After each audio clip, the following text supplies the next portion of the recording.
It's Wednesday night, and that means it's time for the Lamar Thomas Show, featuring the greatest receiver in the history of college football.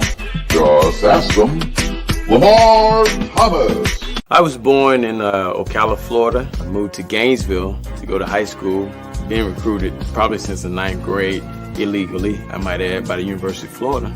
I still can remember Coach Solinger, Don Solinger, coming out to our practice one day. Here it is, this guy comes out in the University of Miami jacket, and I said, I can't believe that's Miami out here. And, you know, I wanted to go up and say, hey, I'm Lamar Thomas. And actually, I did walk up to him and I said, hey, Coach, I'm Lamar Thomas. And he said, I know. And that was the start of my relationship with the University of Miami. Patton, another good block, and Toretto lays it out. Touchdown,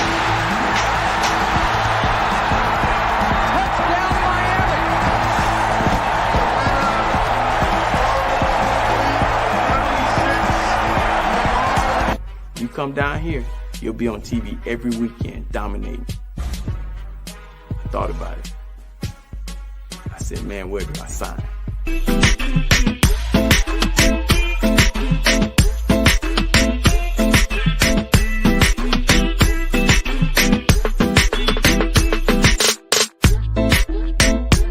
My mom, on Saturday mornings, I would wake up and she'd be holding my hand. I thought she was the weirdest lady in the world. But she was holding my hands and she would be rubbing them and saying, one day these hands are gonna make you a lot of money. She was smart.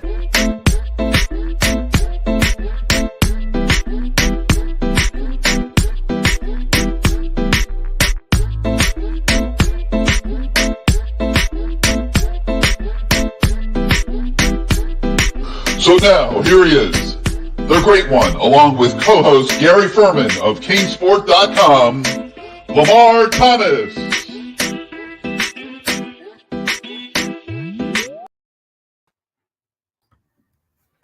I'm still amazed. Every time I see that play, I am just blown away by how easily you beat that cornerback from Penn State. I mean, hey, shouldn't have had his ass out there. Talent is talent. Welcome back, everybody, to the Lamar Thomas Show. It's Wednesday night, and that means we're about to have a lot of fun. I'm Gary Ferman, the publisher of CaneSport.com. He is the Lamar Thomas, and man, we got a lot to talk about tonight. Lamar is sitting at Caneswear, and the shelves are stocked for this weekend. Because unfortunately for just about everybody in the Canes business, the last couple weeks, things have probably slowed down a little bit. So make sure you make Caneswear your stop on the way to the stadium on Saturday and show Brett and those guys. Hey, Ken, what time we opening on Saturday, man? Regular hours. 10 to 7. Come on down here before you get to the stadium. Get some of this nice gear. See this hat right here? Wow, that is a nice hat. Right here. That's a nice hat right there. And look at this shirt right here. Look at this. Yeah, you get that nice gear. Come on, man. You got to go out and support. Whoever is going to the game, you have to go out and support. Even though our starting quarterback doesn't like to play at home. Oh, that was bad.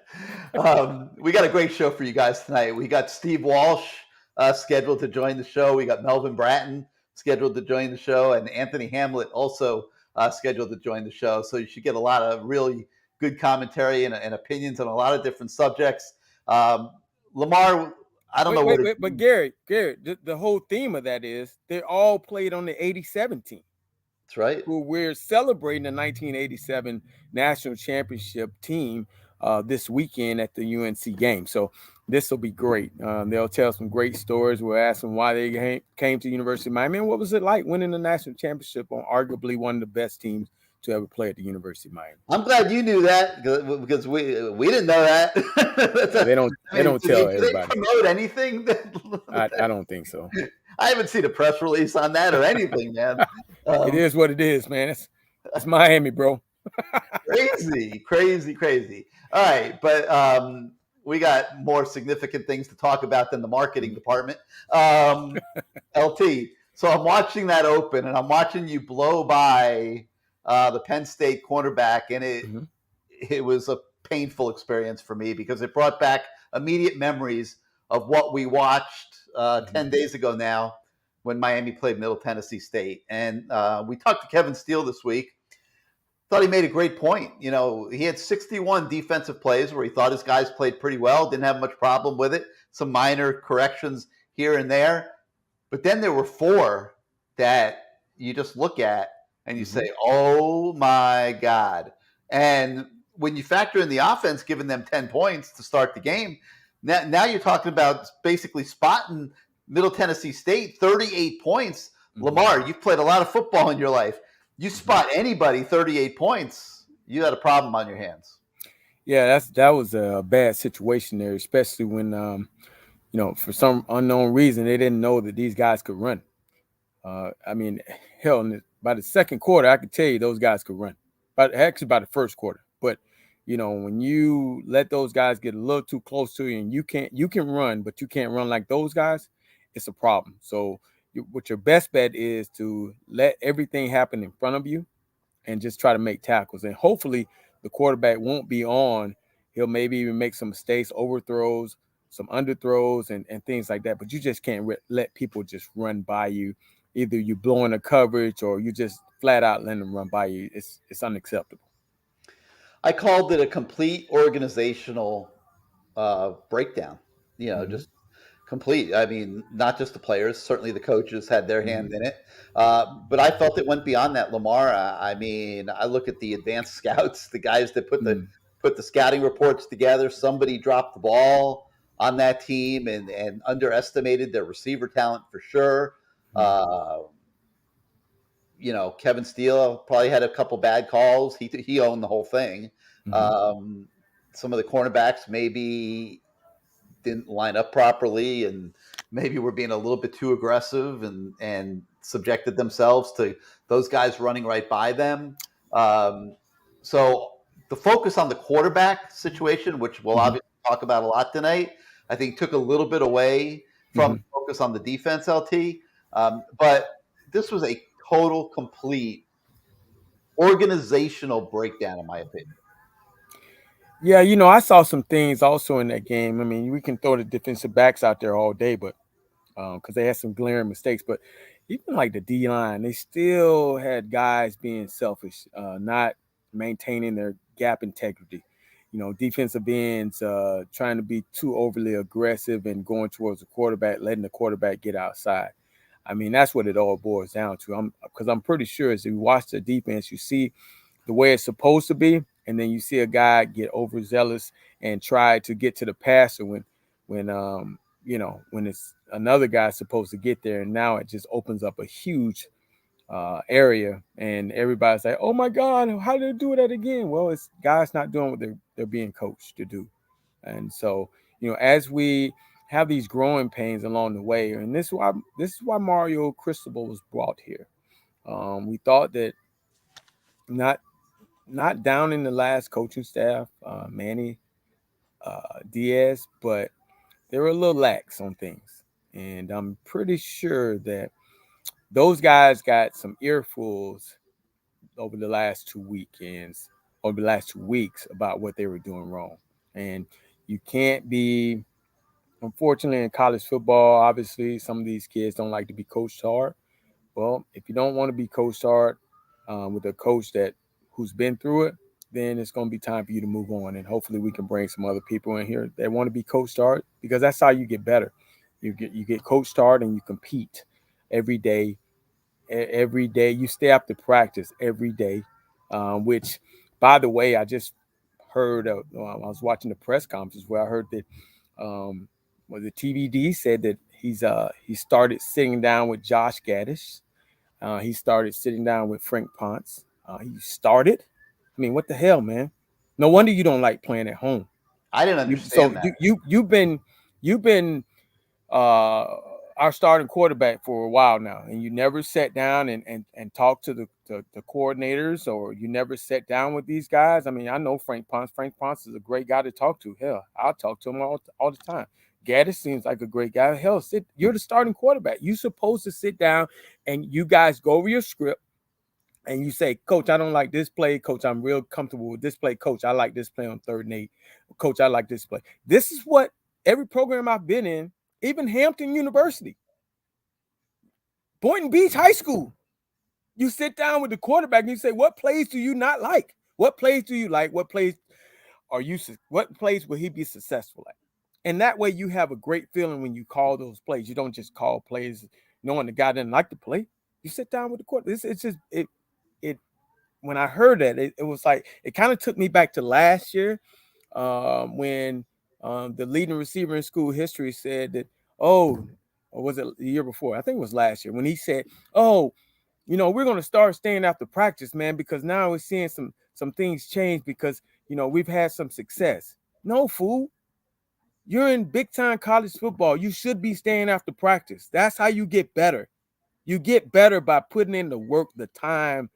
When no one's looking, you do what you have to do. You study. You do all these things you're supposed to do. You just don't go get your NIL money and take girls to the movies. Which, that was so crazy, LT, that I almost don't believe it. I mean, it came out of his mouth. He seemed like he was serious about it. But he's been saying all kinds of crazy. I mean, I don't know, man. But if he's telling the truth, that is crazy. Crazy. You got to have your starting quarterback sit down with those play callers, and you have to be on the same page of what you don't like. Unless even Bobby Petrino did it. And, Bobby Petrino, that's hard. But he at least sat down with his quarterbacks. I heard him, hey, this is a play we're going to run. The quarterback said, this is the play we're going to run. Okay, I like it, Coach. They say in these situations that teams typically want to get right back out there and just get all the anger and bad feelings out of their system and get back out there right away. I think that this was a good week to have an open week, Lamar. Your thoughts on that? Oh, I think it was definitely a great week to have that open week because, you got to bring back the competition, man. These guys got to learn how to compete. Hell, they obviously weren't doing it on 2 Saturdays ago. They weren't competing because that was not good. I mean, you competed some of the times, but compete against each other on the practice field. Open up competitions. Guys might get their feelings hurt, but the guys that get their feelings hurt, that's because, hey, man, you shouldn't be giving anything. You have to go out and earn it every day. And so they go out, they earn it. They feel so much better about the position that they've won that on Saturdays it should be a lot easier. And it even starts at the quarterback position. I hope Mario has some type of competition and just don't feel like he's hurting this guy's feelings by saying, hey, man, let's see what happens this week. Because it should be. I mean, you already got your money. You're financially set for a couple of years. You got a nice car. You go out and you perform, man. You compete. I mean, and maybe you'll like playing at home. I can't get over that comment. That comment it burns inside. It's having a rough few weeks. I'm pretty sure every Miami fan is saying, "What? Why? How? Did no one coach him on that? Man, that was the wrong thing to say, buddy." So you're going to have to play 10 times better because there are going to be some boos, and you're going to have to block out that outside noise because you made that statement. So hopefully whoever wins it, if he wins it, he goes out there and he plays well. Because the first time he doesn't, you're going to have the boo birds. This is Miami, man. You made a statement against him. And that's how these fans are. So hopefully if he won the position, which it sounds like he did again, so he's going to have to go out and hopefully he has a good start. I hope unlike most of the games he's played in, he's going to have a good start. All right. The Lamar Thomas Show is presented by CaneSport, where Lamar is tonight, the place for all your game day needs. You can visit the store on University Drive in Davie. You can go to CaneSport.com 24/365 and do your shopping that way. The show is also sponsored by the law office of Christine Rosendahl. She's the lady that will get you out of any jam that you might get into here in South Florida. 561-512-6199 is her number. You see the web address there at the bottom of the screen as well. If you need some legal help, check out Christine Rosendahl. And tonight's show is also brought to you by the place that is feeding Lamar, and that is La Spada Sub Shop. The most amazing sub shop in all South Florida, quite honestly. If you like a lot of meat on your sandwich, they don't skimp at all. They make phenomenal subs, and they're feeding LT well tonight. And the greatest thing about La Spadas is you can go to Caneswear, you can get all your Canes gear, and then you can go right over down the strip center to La Spadas, get yourself some nice big subs to take to the stadium. And there's many places along University Drive there. You could stop and buy your beer and stuff, and boom, right to the tailgate. Best damn subs in town. No, best damn hoagies in town. I'm sorry. Hey, how about that? They really are. All right, I got a guy in the lobby who's chomping at the bit to get in here and have his 2 words on all these subjects, and that's the voice of the fan, Bruce Warner. So we'll bring him into the party. And Bruce, what do the fans think about last week and now going into this week? And, what's the pulse of the Canes fan? Just go on your website, my friend. It's ugly. Oh, my God, is it ugly? They're after you. They're after – one guy said, when is Mario going to step down? Are you kidding me? Yeah, I deleted that one. That's embarrassing. Months ago, Lamar, they were jumping up and down. All the recruits we got, the 4-stars, the 5-stars, we're back. Now they want to lynch the guy. It's just unbelievable. When they say we're back, I say, where are we back to? No, I'm just saying they said we're back after the recruiting. But here's the issue. So 3 weeks ago, we play A&M. Game's over. I'm doing a post-game show with Gary. And it's like, we lost. But, the muff punt killed us and the drops killed us. Both of us were like, hey, we went out there and we played ball with these guys. We were physical. We were in their face. We had a better game. We had more yards. We had more first downs. We destroyed them except on the scoreboard. Then they come out in the last 2 weeks ago and lay an egg. So it's like everybody, I need a psychiatrist for this. I just can't figure this out. I'm still in shock. You mentioned it before about the defense giving up those 4 bombs. I don't care what the scouting report says. If you're the defensive coordinator and you guys have two defensive backs beaten badly, you change it up. You don't let it go for a 3rd and then a 4th touchdown. What the hell is that? I saw Steele's press conference. He admitted it's all on him. I don't give a damn. Fix it during the game, not in the 2-week break. Why did he do something about that? Help your team. So, and then you mentioned the team speed of the receivers. Where the hell's our team speed? This is Miami. Oh, we don't have team speed. Our speed. We don't have it. What the hell's going on? So here's what I'm going to say. LT, you were part of the Ruthless Posse, okay? It was. One of the greatest collections of receiving talent in Miami history. I don't remember you guys doing 4 bombs like that, 70, 80 yards, 4 of them in a single game like that. Correct me if I'm wrong. I don't remember you guys doing that at any point to one opponent, no matter who they were. 4 bombs, untouched, 3 of them untouched touchdowns.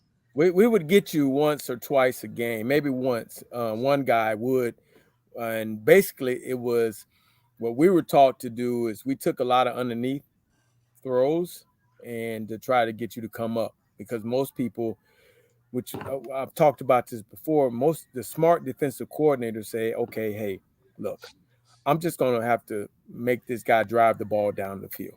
Yeah. The more play calls he has, the more opportunities for him to screw up or them to screw up. But if I give him a big play, then that's not good. So they would stay back. They would be 15 yards off. We would throw hitches. Yeah. Then finally you come up. Now we run a hitch and go, because you got tired of me catching a hitch in front of you, taking my helmet off, talking about your mama. So, at some point you bite on it, and then I run by you, and I mean, I wasn't the fastest. Those other guys were fast. So those were the guys you really had to worry about. The Horace Copeland's going 99 yards, Kevin Williams going 70 yards. I mean, hell, I just hoped and prayed I got there. But that was isolated plays. Like, this was 4 in one game. Man. I had to immediately call Terrell Buckley, who was my boss, by the way. I called him and I just asked him a question. Hey, man, let me ask you this. If you're in the game and you know, by like the first quarter, you can tell if a guy can really run. Because I know as a receiver, I kind of test them out on run plays just to see if they could run, you know, like testing out Deion Sanders. I'm like, okay, it's the first play. They're not throwing it to me. I'm just going to see if how fast I can get down the field and see how fast he is. Well, I found out as I was running, he was talking to me. Hey, Lamar, this isn't Florida State versus Miami. I mean, in a calm voice, and I was sprinting. He was jogging. So I knew that he's fast.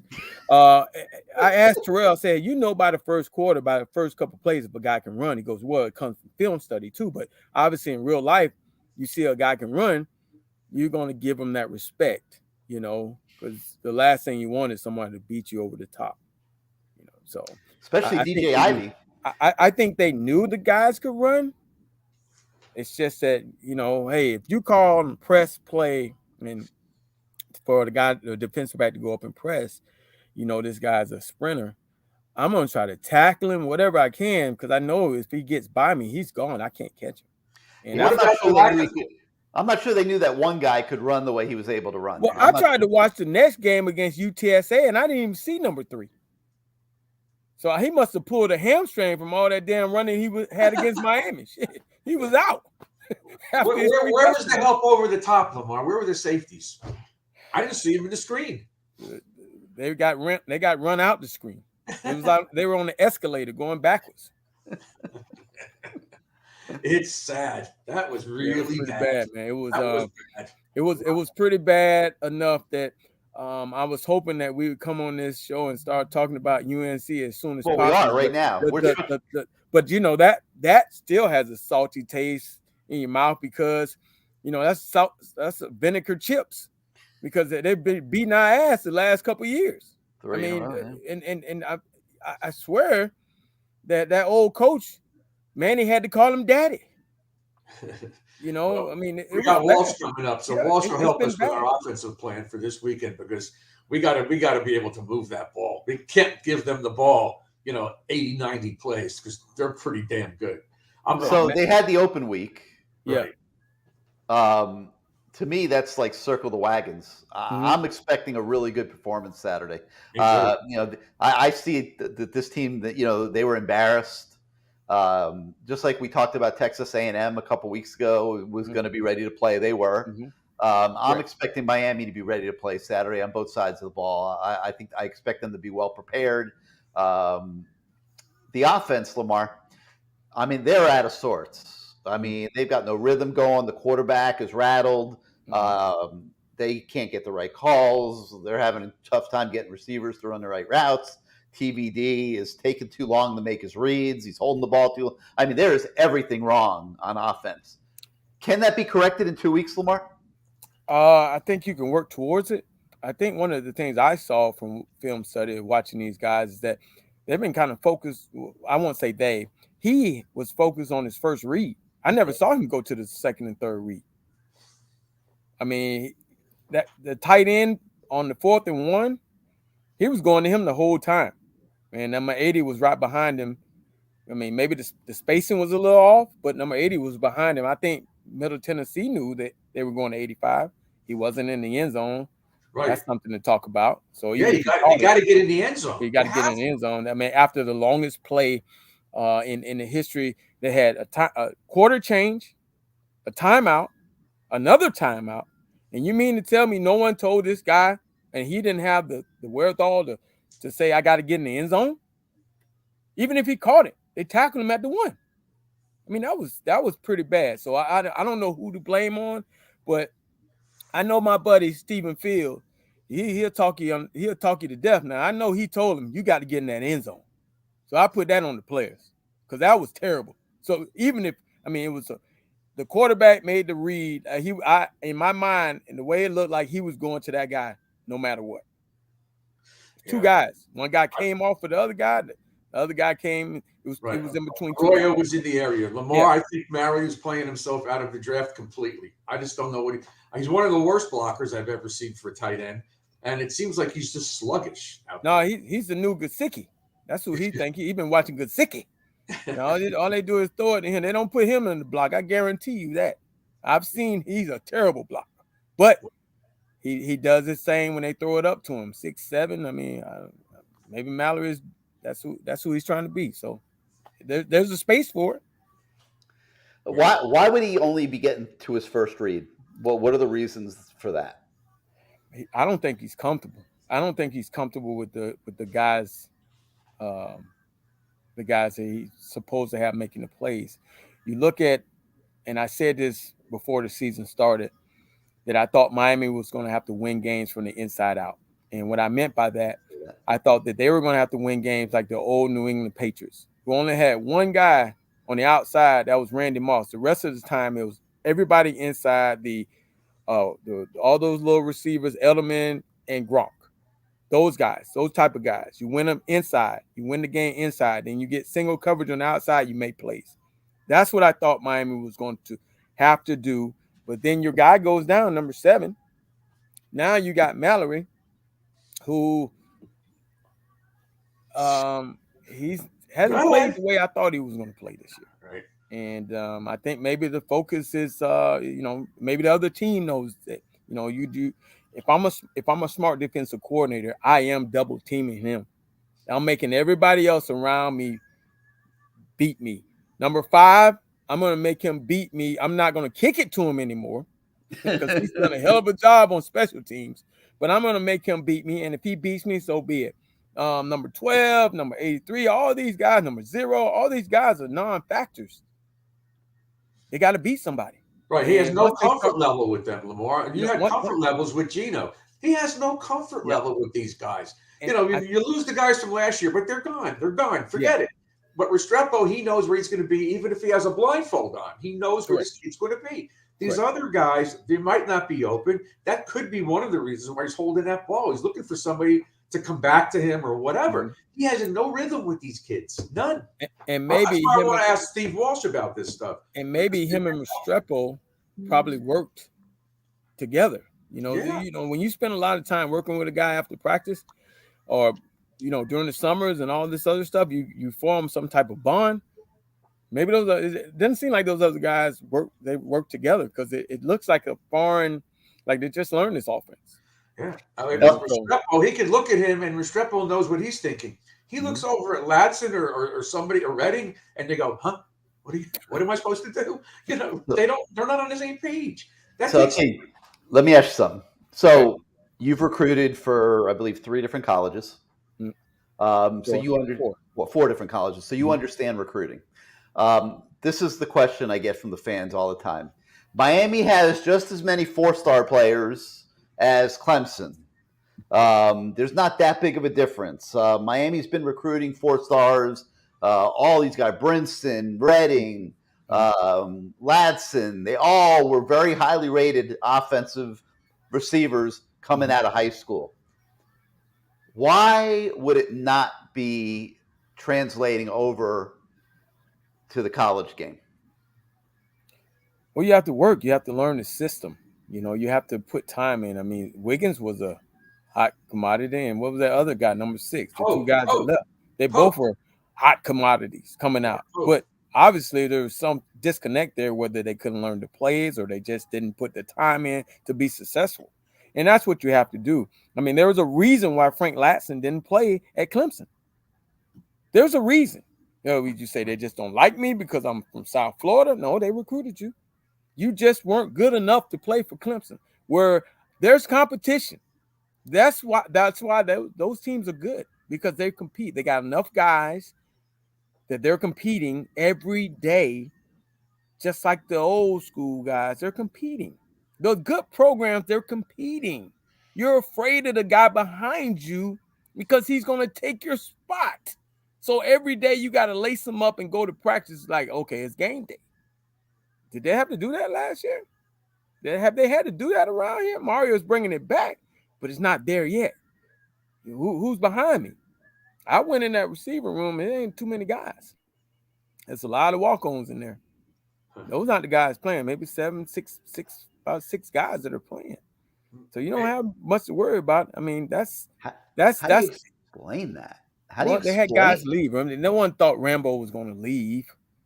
You know, no one thought. I mean, obviously, the record breaker was there 9 years. What's his name? Harley. Yeah, he was there 9 years. So I mean, they had some guys leave. They had some guys transfer because Mario came in, and you know, think about it, Wiggins and Pope. They left. So now you're putting, you know, they were trying to get guys to come in. I'm sure they were, but they didn't. Somehow they didn't get them. But they got guys at other positions, and they probably thought that they were going to be able to make it, and they got to step up. You know, that's what it all boils down to. And I'm not saying these kids are bad. I just want to see them make plays, man. I know they can. I mean, they're here for a reason. So why not go out and work your tailbones off and get better? You know, it's no sense. I shouldn't have to tell number 0, hey man, you should be right out there right now catching balls instead of inside after this scrimmage. I mean, I didn't see you score a touchdown. I didn't see you have, you know, that's what we would have done. I mean, it was just human nature. You're embarrassed. You want to make plays. You want to get better. You want to feel like you're putting the bad game or the bad scrimmage to rest by catching. But the kids these days, they'd rather feel like they're being wronged, like somebody's taking something away from them, not playing them enough or giving them enough reps. But when what you're saying is the actual truth, like you have to earn it and you have to make yourself a good enough player. And the version of you that was on playing a Traz Powell a couple years ago isn't good enough for this. Well, we all know that every step you take, whether it's from little league to high school to college to the pros, it's huge different. It gets faster. The game, you know, you sooner if you get good enough, it slows down for you, but you have to put that time and that effort, that work in for it to. I mean, you know, you come in here from Gainesville and seeing all these great athletes down here. I mean, the only thing I could do was say, okay, how can I break in? How can I break in this alignment with all these great players? Well, I gotta outwork these guys. I gotta look at each and every guy and see what their weaknesses are and capitalize on their weaknesses. So some guys weren't great route runners. I said, I got to be a great route runner. I have to attack the football. I have to use my God-given talent as far as basketball player, high jumper. I have to be able to attack the football. I have to block first, even though I didn't want to. I have to block because that's the only way I'm going to get on the field at first. I got to do it. So I blocked. I did all that blocking that redshirt freshman year, and then I got lucky because they had to check sometimes. And when they checked, I caught the ball. So I said, okay, I got to be consistent at catching the ball. How do you get consistent at catching the ball? You catch. You run routes when you're tired because that's what the game's about.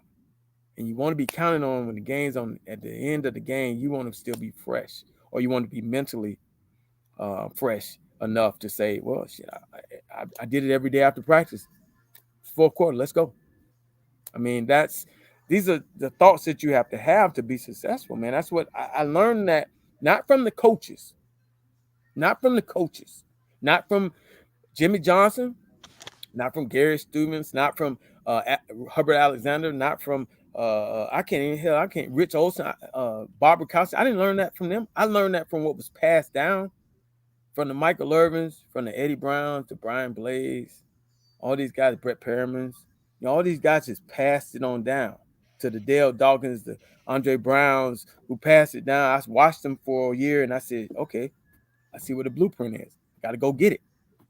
That's what it's about. But obviously, they haven't had anybody like that. I mean, obviously Harley and Rambo had a great year. I can't take anything from them. But what was their work ethic like? When that guy Osborne came here, I knew we had some issues when he stepped in here and outworked everybody. From freaking Buffalo. And Harley was the same way. Harley outworked everybody. Yeah, but it came from freaking Buffalo, and I wish MF Wood tried to come down when we was in school, trying to talk about he's gonna start. I choke the hell out of him. I beat him every day. Hey, LT, you know what? I'll be real blunt. Maybe these kids aren't that good. I don't care how many stars they got. They were 4 stars. They were 4 stars. I truly believe in my classmate and the staff he's put together, and I think that they're going to get it right. But it's going to take some time, man. Yeah. It's going to take some time for them to build this thing so it can compete with the Clemsons because they got depth. You don't really have no depth, man. Well, we got guys hurt. Now we're starting to struggle a little bit. There's no depth. That's when we're going to get back to winning championships or competing for the ACC championship, when you got depth to be able to go through a whole year and have guys that starter play 70% of the time. The other guy comes in and plays 30% of the time, and there's not a fall off. Well, as it pertains to the 2022 season, guys, they don't have time. The time is now, as my man John Ruiz at Life Wallet would say. The time is now. This game Saturday is it's everything, Gary. It's everything. It really is. I mean, you got a lot of recruits coming in. Big game at home. If you win, you're 3-2, and now you have a chance to go into the ACC Coastal and build some victories. You're playing Virginia Tech. You're playing Virginia. You're playing Duke. These are all games that if you take care of business, you should win them, and you could have a pretty good record going into November when you've got some pretty good games and then they'll start putting you on primetime TV again and things like that. You'll have earned your respect back. So 2 weeks to get everything right, and there's a lot they got to get right. Again, LT, you've coached a long time with a lot of different coaches, a lot of different head coaches. This is Mario Cristobal's challenge right now. I got to get this team right. I have essentially 13 days because they came in the Sunday after. I got to get this team right to put up a big performance against North Carolina. Is that reality? Can they do it? Hell yeah. I think they can. Hell, we got to – I think this staff, and I like to think that this staff is good enough to make an adjustment. Now, they didn't last week against 2 weeks ago against Middle Tennessee State. But they should be good enough to make the adjustments. You think about UNC running for almost 600 yards against us and them not making adjustments. I really truly believe that this staff can make those adjustments, and these kids should be able to listen. I mean, this is a game. My personal opinion, you got to win. I mean, that's sure you have to win. You got to win this one. If you have any chance on thinking that you're going to be able to compete at the end for maybe a chance to go to the ACC championship. I have no doubt that they're going to lay it on the line just like an A&M game. But I don't know if they're good enough to stop these guys. That's my problem. I know they're going to play hard. I know they're going to play physical. I know they're home. They're going to get the crowd into it. I don't know if they're good enough on either side of the ball to stop North Carolina. North Carolina's a team that can score in bunches. They, scored 63 points to beat Appalachian State. They scored 56 points against FAMU in their opener. Okay, that's an overmatched opponent. Scored 41 last week against Virginia Tech. Only scored 32 against Notre Dame in the one game they've lost. But Miami figures to need to score in this game. And I've got a guy in the lobby right now, Lamar, that patented scoring points at Miami. One of the most perfect quarterbacks that we've ever had at the U. He's all dressed up for us tonight, so let's get him in here. And that is our main man, Steve Walsh. Welcome, Steve, to the Lamar Thomas Show. The LT show, huh? Wow. Hey, Steve, I'm a long way from that freshman year, what you did to me, huh? Oh, yeah. Just so everybody knows, just so everyone knows that Steve Walsh was the senior, the guy who had just led us to a national championship when I got here. And we were playing Florida State, first game of the year. And I was redshirted, but I was going to get every warm-up rep I could. And so I got up there with the starting quarterback, and he got up under center and looked over there and said, get him out of here. He's not playing. and I felt about that small. And it made me work after that. I said that will never happen to me again. Well, listen, let's also tell the rest of the story. The fact that, Andre Brown, Randall Hill, Dale Dawkins had not started a game, and that was my receiving core. Correct. Now, it turned out pretty good, but I was not going to lose a rep throwing to Randall or Dale for a skinny kid from Gainesville. Now, that segues into this, Steve. I'm glad you said that. We have a quarterback at the University of Miami. Can you expand on he's kind of going through the same thing. Can you expand on your thought process going into the season with a young, inexperienced receiving core?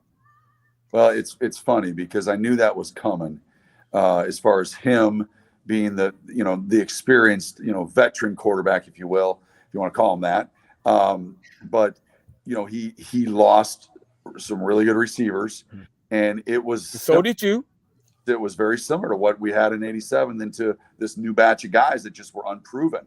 And Gary Stevens, who our coordinator at the time, talked about it. He said, Steve, we got Cleveland Gary and you got Rob Chudzinski. And with you and those two guys, we can win football games until the other guys step up. And I told almost verbatim to Tyler, just that is what you got to do. You got to figure out in the summer, who can you depend on to win these first games early, and then let these guys get their feet up under them and get some confidence. And I'm not sure if that's happened. I didn't watch the last game very closely, and I saw the score. I definitely turned it off. But I did watch the A&M game, and I mean, they had chances. They had chances to pull that victory out, and they couldn't convert in the red zone. They couldn't make the big play when they needed it. I'm still high on Tyler that he can get things rallied, but it is similar. He lost an unbelievable playmaking cast of the receivers. Now he's got to depend on that tight end and a couple of his backs until that receiving core gets their confidence back up. Steve, I'm glad you're on the show because it's good to have this information.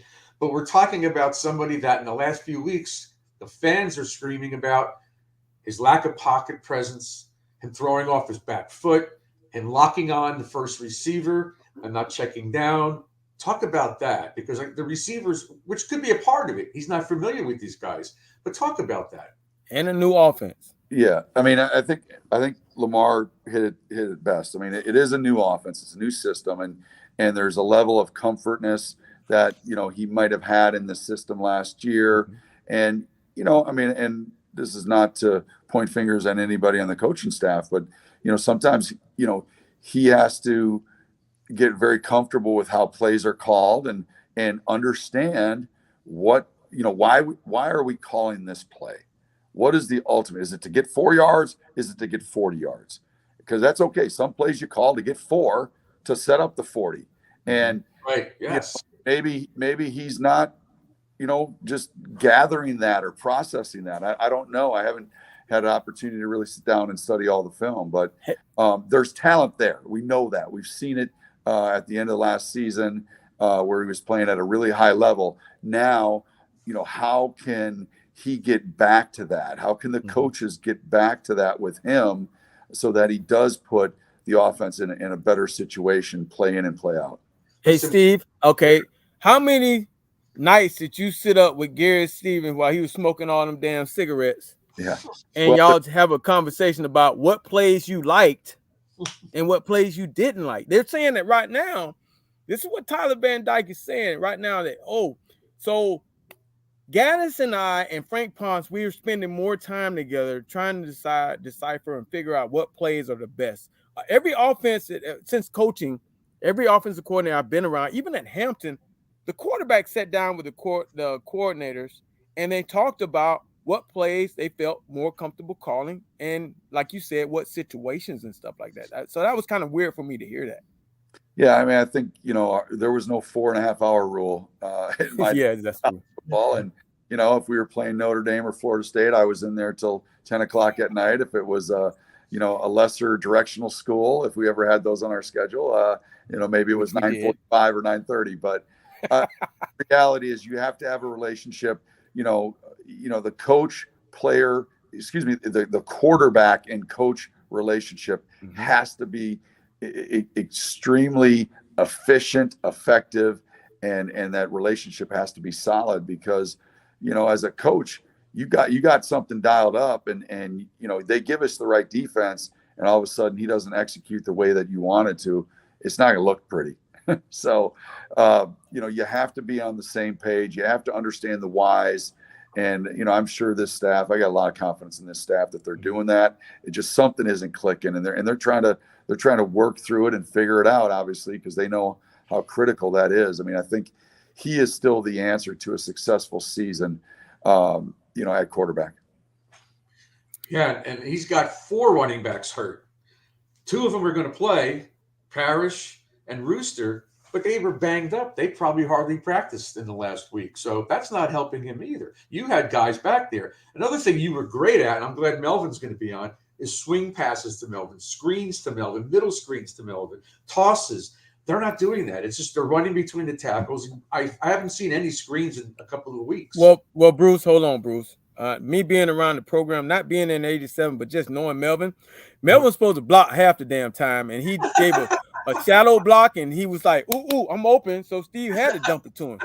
Well, it just the rest of that story was in spring ball, Melvin was not known for his physical blocking, and legendary Joe Brodsky would just get up and every time. Melvin, God dang it, block him. And I'm sitting in a chapel, so otherwise I could lace it. We got you. Anyways, but so Melvin couldn't block Danny Stubbs, and that's who we practiced against all spring. So we kind of came up with this thing. All right, listen, go like you're going to block him, and then just slip around him. And if I don't have Michael open on the out route, then I'll just throw it to you. And, everybody's running. And now I got the ball to Melvin with his shoulders square to the line of scrimmage. And Melvin was blessed with obviously a great wiggle, as we say. He could certainly turn a linebacker around. And now he's running through the defense. And it was just my arm wasn't that strong, but it wasn't that weak that I couldn't make a 3-yard pass. Right. So that's what it came about. And then we just kind of kept doing that at different points in the year and became a very good weapon for us. It did. Now I got to ask you this question. They were saying that and I heard this story, and it I don't know if it was true, but it caused me to save up my money. And I went out to Pinole, California with Gino Toretta to spend 3 weeks with him before the season, because I heard that Michael Irvin went with you home and y'all had that relationship. So I said, I'm going to do that too. Is that the truth? Because I didn't know if it was true. It sounded good. And hell, I wanted to go to California. There was a lot of people out there. You got ripped off, man. No, Michael always keeping his eye on the media, right? He was going up to Minnesota to participate in Minnesota Gophers quarterback was a kid by the name of Ricky Foggy, and he was a good college player. I remember him. Played CFL for a while, but Michael went up there and he said, "Hey, I'm coming up for this football camp or whatever. Let's make sure we get together to throw, and then we'll tell everybody that I worked out with you all summer." Like that was totally his thing.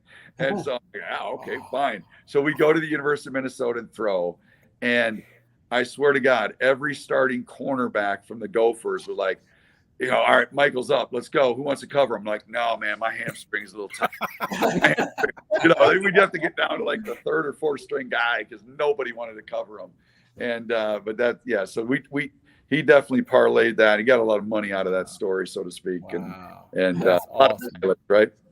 Wow, that is awesome. You need to give me my money back. Hey, Steve. So the fans have been, you lose to Middle Tennessee State, that's not going to play very well down here in Miami and many parts beyond. A lot of fans were willing to give up on Tyler Van Dyke. He was very rattled in the Middle Tennessee State game. I know you didn't see it. Was clearly his worst game as a Miami Hurricane. He threw an interception. He had 2 interceptions on the first 2 offensive plays. One was his fault, clearly. The other one was a batted pass by the defensive end out on the flat. And then they had a fumble on like their sixth offensive play. So that was 3 turnovers early. Middle Tennessee gets out to a big lead. The defense had a horrible day also. They gave up 4 bombs for touchdowns. They essentially spotted this team 38 points and had to try to win. But a lot of the fans were willing to give up on Tyler. Tyler's not the same Tyler as last year. He's got to go. We want the backup Jake Garcia to come in, that sort of thing. But the thing is, like, he's not the same Tyler as last year, Steve, because nothing's the same as last year. He's got a new head coach. He's got a new coordinator. He's got a new system. He's got NIL deals galore. Like, he's making a lot of money, which can work in both ways. A, he's making a lot of money. B, he has a lot of responsibility. And C, he's got a lot of teammates probably wishing they were making as much money as he's making, if we keep it real and be honest. And on top of that, he lost 1,700 yards of receiving production. His best pass catchers are no longer on campus. He's having to play with a whole new receiving core. Oh, by the way, the best of those guys, the guy that clearly was the standout through spring and fall and was his security blanket, is hurt and now out for 7 weeks. His roommate, Xavier Restrepo. So he lost that too. Tight end Mallory's been banged up. He's not playing as well as he would have played. So no, he's not the same Tyler Van Dyke, but there's nothing that is the same for this kid. Nothing at all. So, you can relate obviously to all these things. I mean, you went through so much of this in your career and have observed so much. What is a fair expectation for Tyler Van Dyke? And if receivers aren't running the right routes, if the offensive line's not blocking as well as it should, if the offensive coordinator isn't figuring out what to call with this set of personnel that he's playing with this year, if everything is just a total state of mess and everything's broken down and has to be fixed, how much responsibility is fair on the quarterback? And when is it fair to sit him down and say, you're not getting it done, we're going with somebody else, after he has a resume that showed that he can do it? He had 6 straight 300-yard games to finish last season. Yeah, I think, first, there's a lot there. First, fans. I had to give it all to you. Yeah, I was fans, when things are not going well offensively, fans are always going to call for the backup.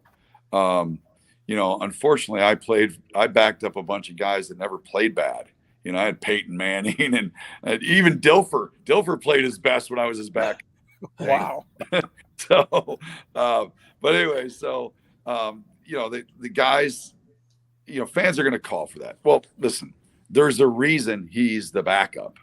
All right. Because coaches have watched every rep, every day he's been on campus, and he's not better than the guy that we have. They make a decision. They put the best guy in there. That's just, purely what happens. But yeah, at some point you got to say, okay, are we better off with somebody that's got, 70%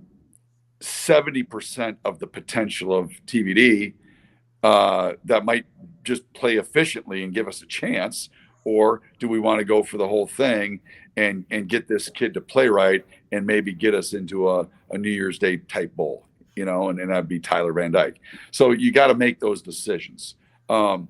In a game like Middle, and hey, the little bit I saw, Middle came to play and they made some plays, and whether it's poor defense, poor offense, whatever it is, whenever Miami of my time played, it was, the thing that would always be ringing in my ears, don't be a pig. And this was Gary Stevens telling me, just because we're playing this team that we should beat by 40 doesn't mean you just drop back and throw it up into coverage and expect our guys to magically come down with the ball. You got to read the defense. You got to make good decisions. Playing quarterback is about making good decisions. You make bad decisions, you lose the ball game. All right. Now you need support. So there's times that I didn't play my best, but I got support from my running game or from my defense when we beat Arkansas 18-16, and I didn't play worth a crap. The defense showed up, So that's the complementary football piece, that some days, hey, there was always one game that Miami defense struggled, and God dang it, we got to have to put up 30 to 40 points to win this game. And now let's go. And right now it just doesn't happen. It seems like this game was almost a repeat of what we've seen over the last gosh, it feels like 10 years. Like we should totally take care of this team. And all of a sudden, why are they beating us? You know, well, because they're executing and Miami's not on all phases. And so I think, you know, quarterback always gets more praise and always too much blame. But at the end of the day, he's got to do his job. And if that's, you know, to, you know, put the ball around to different receivers, put them in a position, get it, you know, check out of plays to get them in the right run play. He's got to do that. If he's not, then they got to make that tough decision and go with somebody that is going to be able to do that for him. But at the same time, if the offense is struggling, defense, you got to strap it up and play a little bit better for us. Hey, Steve, before we let you go, we want to thank you for coming on. We know you had some things to do tonight, but we appreciate you finding the time to hide in the chapel. But the last question I want to ask you before you see, there you go. And that's I can't curse now. The last thing I want to ask you before you go, coming into 87, what was the thought process? Since we're celebrating the night, you're coming down, right? Yes. I'll see you this weekend. Saturday afternoon. Okay. What was that? And we're celebrating the 1987 national championship. Yeah. So it's for you fans out there that don't know, because we don't do a good job of putting it out there, but that's neither here nor there. What was the thought process going into 1987? So, you know, replacing Vinny, replacing, you know, Jerome Brown on defense, Alonzo Highsmith on offense, some really good offensive linemen, which Miami wasn't blessed with really, you know, a stock load of offensive linemen, you know, at that point. You know, we had guys that, you know, pluggers and did their job, but, you know, nobody was getting drafted high. Anyways, long story short is there was a lot of new faces in the defense and in the offense. You know, defensively though, you know, we had some guys that we could lean on. You had Benny Blades, you had Danny Stubbs, you know, George Myra was going to step in at linebacker, and we knew that he was a solid player. You know, so we had a lot of things defensively. We were in pretty good shape. We were stacked. Offensively was going to be the key, you know, and could I move the ball around to the playmakers that we had? You know, you had Michael Irvin, Brian Blades in the backfield, and then Brett Perryman. And Brett was, you know, at the time was kind of you know, neck and neck with Michael and Brian as far as being the best of that three. And, you know, and then he broke his foot. And quite honestly, that was probably a blessing for us because it was one less weapon. And because Brett was a really talented receiver. And so then that kind of left it Brian and Michael on the outside, and, you know, Alfredo Roberts, Charles Henry as tight end, and Melvin and Warren Williams. Every one of those guys played in the NFL. Wow. And they were good players. Yeah. And then, you know, our line was just gritty, tough guys. So the plan was, all right, listen, protect the football. Let's make sure we play good defense, which we knew we were gonna.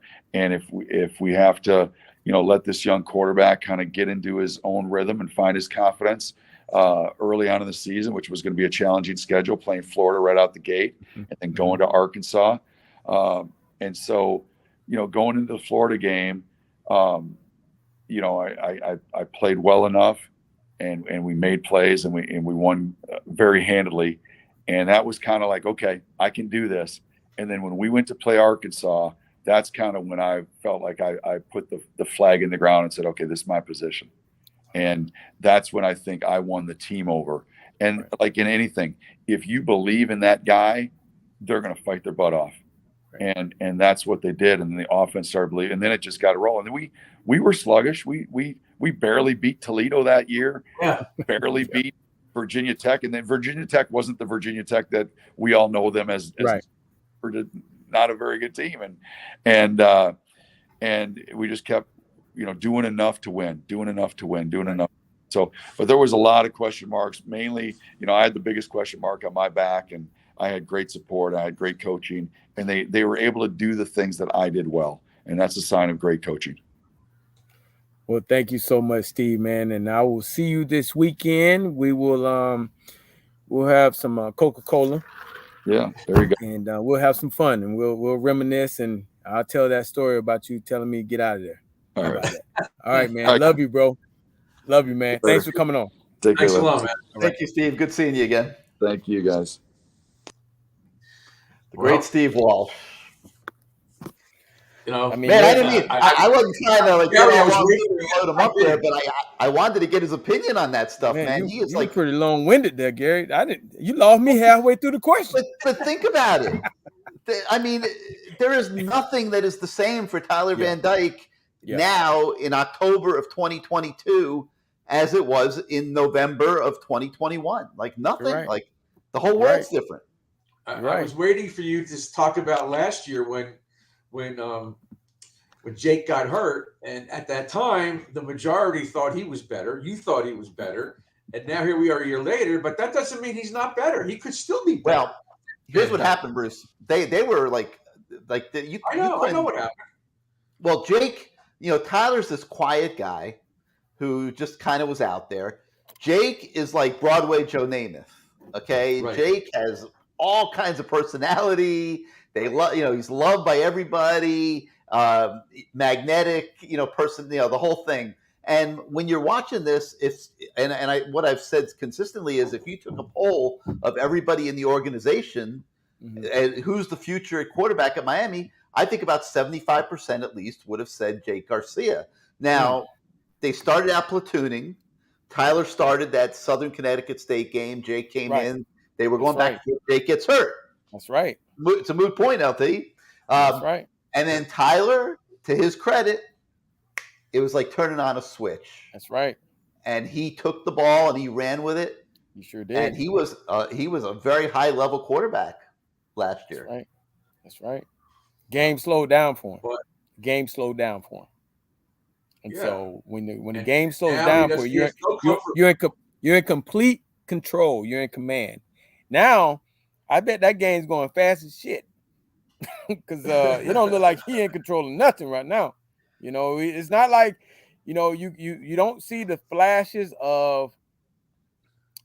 Last year he made some throws, man. This year it's inconsistency, throwing the ball into the ground, throwing it over the heads, and obviously it does go back to having the comfort level with the guys that you're throwing the football to.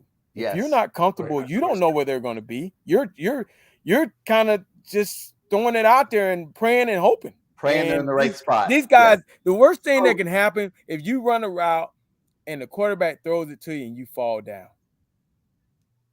That's horrible for a quarterback. That's a killer because now that quarterback's saying, yo, bro, put some new shoes on. Or now that he might even be saying, it doesn't matter if you put shoes on now, I'm not throwing it to you again. Yeah. So, it's just one of those things. You got to have confidence in those guys. And like Steve Walsh Steve Walsh said he had Gary Stevens. Mm-hmm. And Gary Stevens said, we've got Cleveland Gary. We've got Rob Chudzinski to carry this show while those receivers, got their act together. It goes back to winning the games inside out. Basically, taking what you're given until those guys on the outside become mature enough to be playmakers. Yeah. You give them opportunity here and there, but really you're concentrating. And I remember watching those games. Cleveland Gary caught a lot of footballs. He was a great receiver. And tight ends. So was Williams. Those guys caught a lot of footballs. And you look at the little thing that Melvin, you look at the year when I was a freshman. DeAndre Brown, he was unproven. He came in a 5-star, one of the highest recruited guys. It took him a long time to play. Okay, by the time he got a chance to play, he was ready. Okay, it's what guys don't want to hear now. They want ready-made guys. Nobody wants to develop kids anymore through redshirting and working their way up, getting stronger, and all these things that by the time you're a junior or senior, you're more prepared. Everybody wants to play early, which they got high school bodies. They're not ready for, to play against. Hell, you can't even play against Middle Tennessee State. Hell, every time someone makes a tackle or someone makes a play, what's the thing that they say? Tackled by Jonathan Jones, who transferred from Tennessee. I mean, you watch a game. Y'all bet you if you're watching this game right now, we got the SMU UCF game on up in here. I guarantee if that volume was on 50% or maybe 60% of the time when a kid makes a play and he transferred from Florida. I mean, that's just the way it is. I mean, those guys have got developed somewhere else. Now they come in with bigger, stronger, better bodies. They're ready to play the game at a high level, and they're just hoping that they get their shot, and they're getting their shots.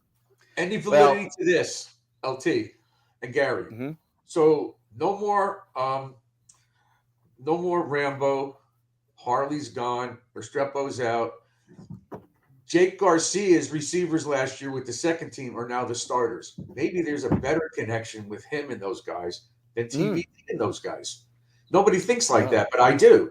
Maybe he knows those guys better. That's why he looked a little better a couple of weeks ago. But I don't know the answer, but I think that's got to be a part of it. TVD doesn't know these guys. He didn't practice with these guys for the most part. Well, I know one thing, LT. He could use some Melvin Bratton. Oh, yeah, man. I'll tell you, we could use some Melvin Bratton on the field this weekend against North Carolina.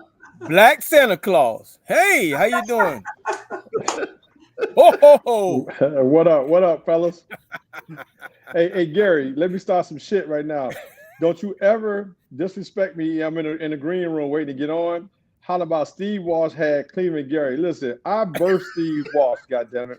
You know what I'm saying? Don't you ever in your life disrespect me while I'm on. Wait till I get off and then you can talk. He was just on the show. He was just with us. He was talking about that. He was talking about how Steve Walsh was on. He just told a story about the fact that you were not a great blocker, and Joe Brodsky would get on you about not being a great blocker, not a good blocker, a great blocker. So they said, okay. Steve said, okay, here's what we're gonna do. You tell that damn Walsh. When Walsh coming to town? Saturday? He said he said, Melvin, you make believe you're blocking somebody and then slip off to the side. You know why? You know why? Because him and Mike Irvin had a freaking pat. Okay, so Mike Irvin, listen, his ass didn't tell y'all that story. Mike Irvin went to fucking Minnesota and he spent the whole week with that, and then he went to church with the Catholic people. Mike Irvin, black as he is, he's nowhere near Catholic. He's getting on his knees and getting up, amen. On his knees, getting up, amen. Come on, Mike don't even know nothing about getting on his knees unless he had a strip club. So he goes out there with Steve and spent a whole week with this dude.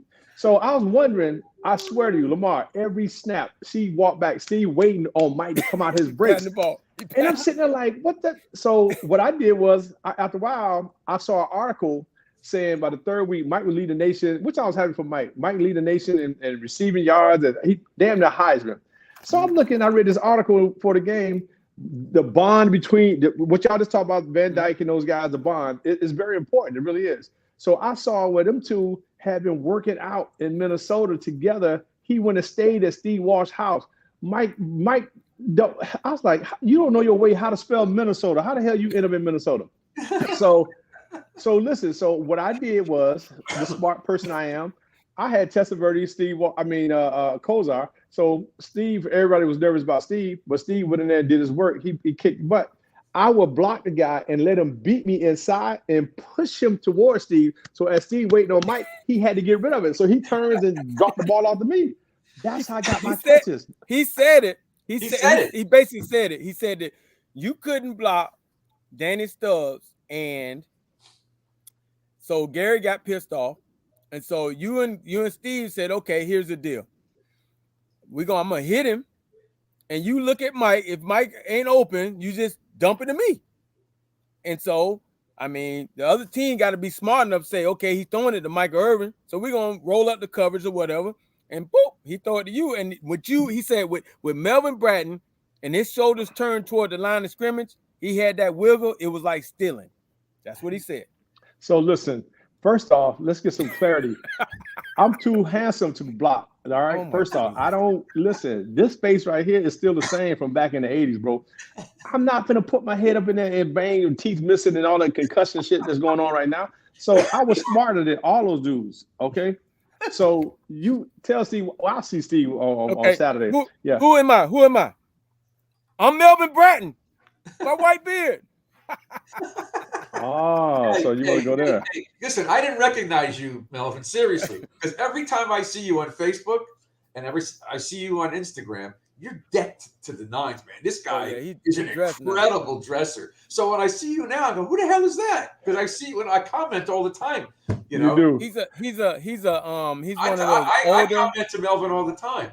He's one of those older black male models that do they call them silver foxes. The silver foxes. He does the empathy commercials, for like, but even with his family, he just looks great, And I see him dressed like he looks like Monk, but black. I love you guys, man. Y'all just talk about me in my face. I love it. Yeah. So tell us about the 1987 team. That's what we wanted you on the show to tell us about everything that coming into that season that you really think that y'all had the opportunity after coming out the 86 season. Tell us a little bit about that. Honestly, I did not think personally, and I'm a big thinker, that team. I know it's funny because I was looking at something when Rick Rumbert had sent out emails about the team as far as the 87, and I saw 12-0. I'm like, who the hell went 12-0? You know what I'm saying? Like that. So I'm like 12-0, and it hit me. I was brushing my teeth and saying, damn, that 12-0, we didn't lose a game. So it hit me at that time, like, man, I didn't realize what history we made. If you'd have told us going into that game after the Penn State team, with Jerome Brown, Winston Moss, Alonzo Hosman, Greg Riccozzi, Vinny Testaverde, I mean, you name it, that team was stacked.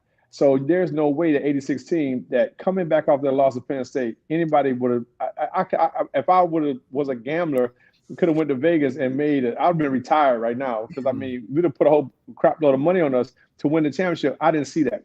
Right. Everybody, so since Steve want to throw shade, everybody was scared of his skinny, bony ass going. He said that. He said that. And then he went and got on muscle milk and came back like almost 250 pounds. He said muscle milk. Yeah, he came back all yoked up. We looking like, bro, where you been? You know what I'm saying? What gym you went to? You know what I'm saying? Goals? You was at Goals all every night? So he came back on it. So he worked his behind off, and he came because the spring, it was still suspect. Because Steve was he was getting to know the guys. He didn't know some of the balls would flutter, some would drop. But when I tell you game time, I tell people right now, today, they ask me, who is the best quarterback, that you play with?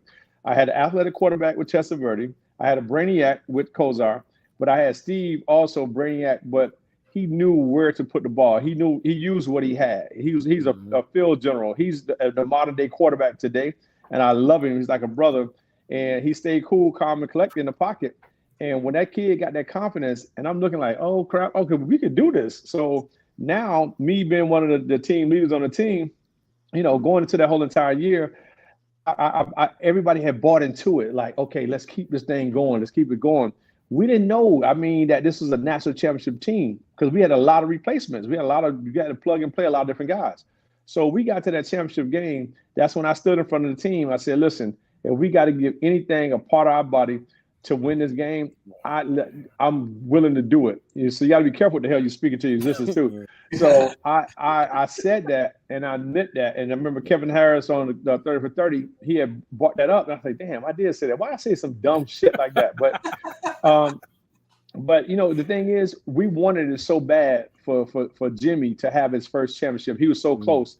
And he's just such a great dude. We wanted, we wanted the stiff hair guy to really, to flex his wings to go back and show Barry Switzer, like, look, you was kicking my ass at Oklahoma State. Bro, I have arrived. I got some goons with me, and that's why that book swag is coming out, because Jimmy ain't know shit about swag until he got there, and I'll tell him that on Friday. And so he picked up the swag because he knew that the guys that he put on and put together and the coaching staff, we had the swag, and he allowed us to play. A game like Middle Tennessee is a trap game. That's the week that Jimmy would go off. Listen, when I say he would cuss us, because he knew we'd get comfortable, and he didn't want those trap games to catch us. You know what I'm saying? Like that. So Toledo, right? Those type games right there are very key. What'd you say? A close game, man. It was, but see, that game. It was like 24-14 or something like that. We was trying to go to the club, bro. We was stuck Toledo, bro. We was looking at the chicks in the stands, saying, "Yo, meet us at the Inferno or Big Daddy's or 8600."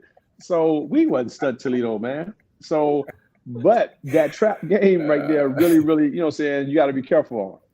Oh my God. 24-14, that game was. Yeah, I was there. That was horrible. But they won. Like it was hot out there too. It sounds like you guys had made a bet on that game. Both of y'all still mad about that, huh? Yeah, I took Toledo plus 11. See? Melvin, have you been watching this year's team? No. Yes. What do you give us your thoughts?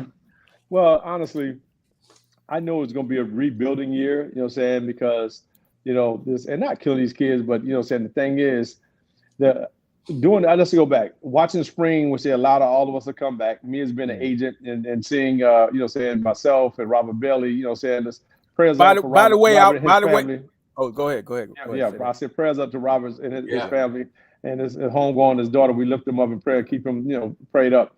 But to see us come back, I saw a different team because last year I wouldn't even watch. People be texting me, my phone going crazy. I wouldn't even watch the game. I'm out. I'd be out with my daughter and my son. I have daddy daycare weekend.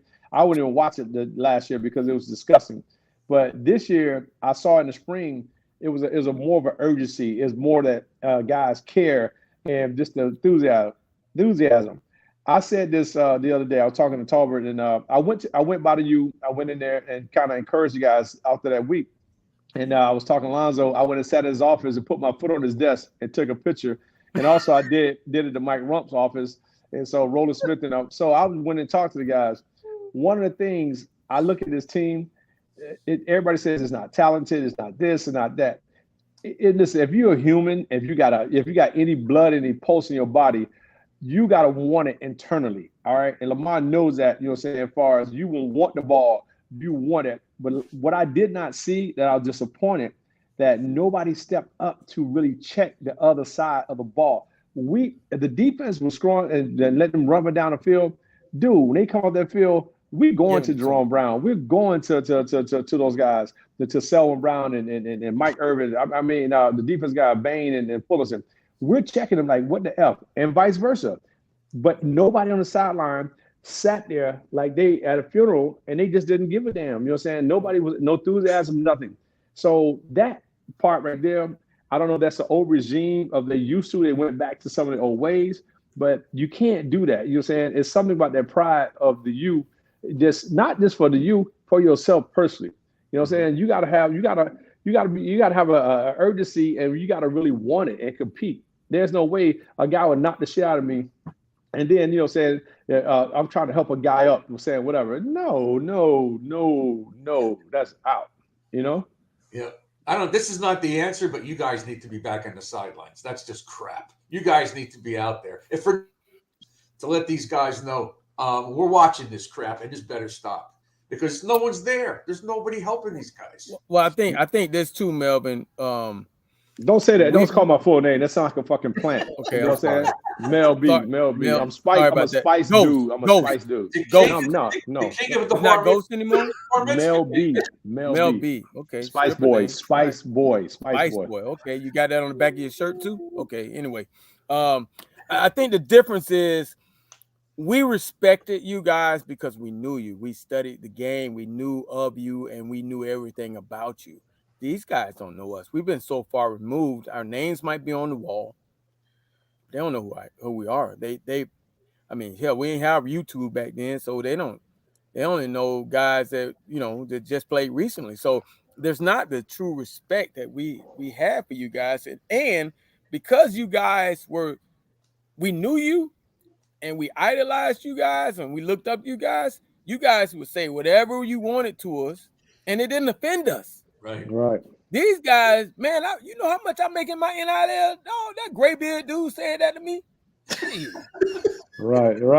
You know, no, you're right. No, listen, I'm going to cut you off. Do you remember I called you? Y'all had lost the game in I don't know if it was Orange Bowl or sometime. Me, Mike, all of us, we down there broke our fingers calling your phone. I called you and I MF'd the heck out of you for 30 minutes.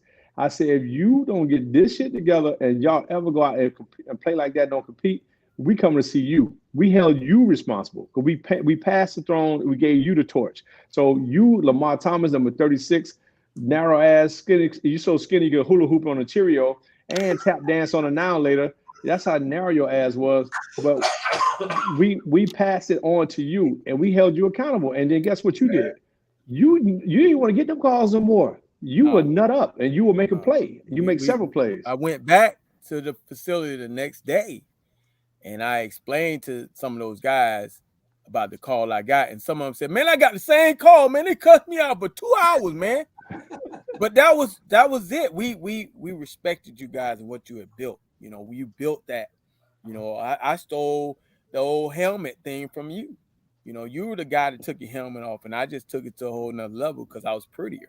You know what I mean? So, Here comes.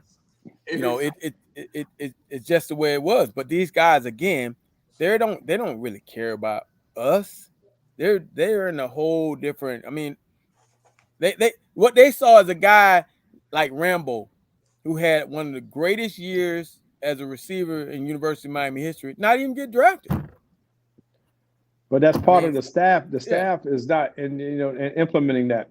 And it should be. I told Alonzo before he got a job, I said we don't want to be the bad guys all the time, but have an education part. Show the birth, what I'm saying, of how this program and the reason why you are here. If these kids would not come to Miami, if we didn't have national championship, we were still in the Nick Saban days and Lou Saban days, and before Snellenberger took over. If we was back then, because Miami was crap in '83. When I came in '82, I was like, I didn't know nobody on the team. I didn't even know Jim Kelly. You know what I'm saying? Until somebody had mentioned Speedy Neal, Albert Bentley, and Keith Griffin. And I was like, damn, those are running backs? And I'm right down the street. So it wasn't sexy going to Miami back then. So when we decided to change the culture, we implemented that. So the reason why these histories of all these guys going to the pros, and we just can't take the '83 class or whatever. We had guys like Julio Cortez. I mean, we had Jay Brophy. They showed us the way on how to compete, whatever. So Albert Bentley, he showed us how to block. So that's bullshit about that blocking too, Steve. I got to talk to you about that. So we were taught by these guys on how to work, and we carried that torch because they gave it to us.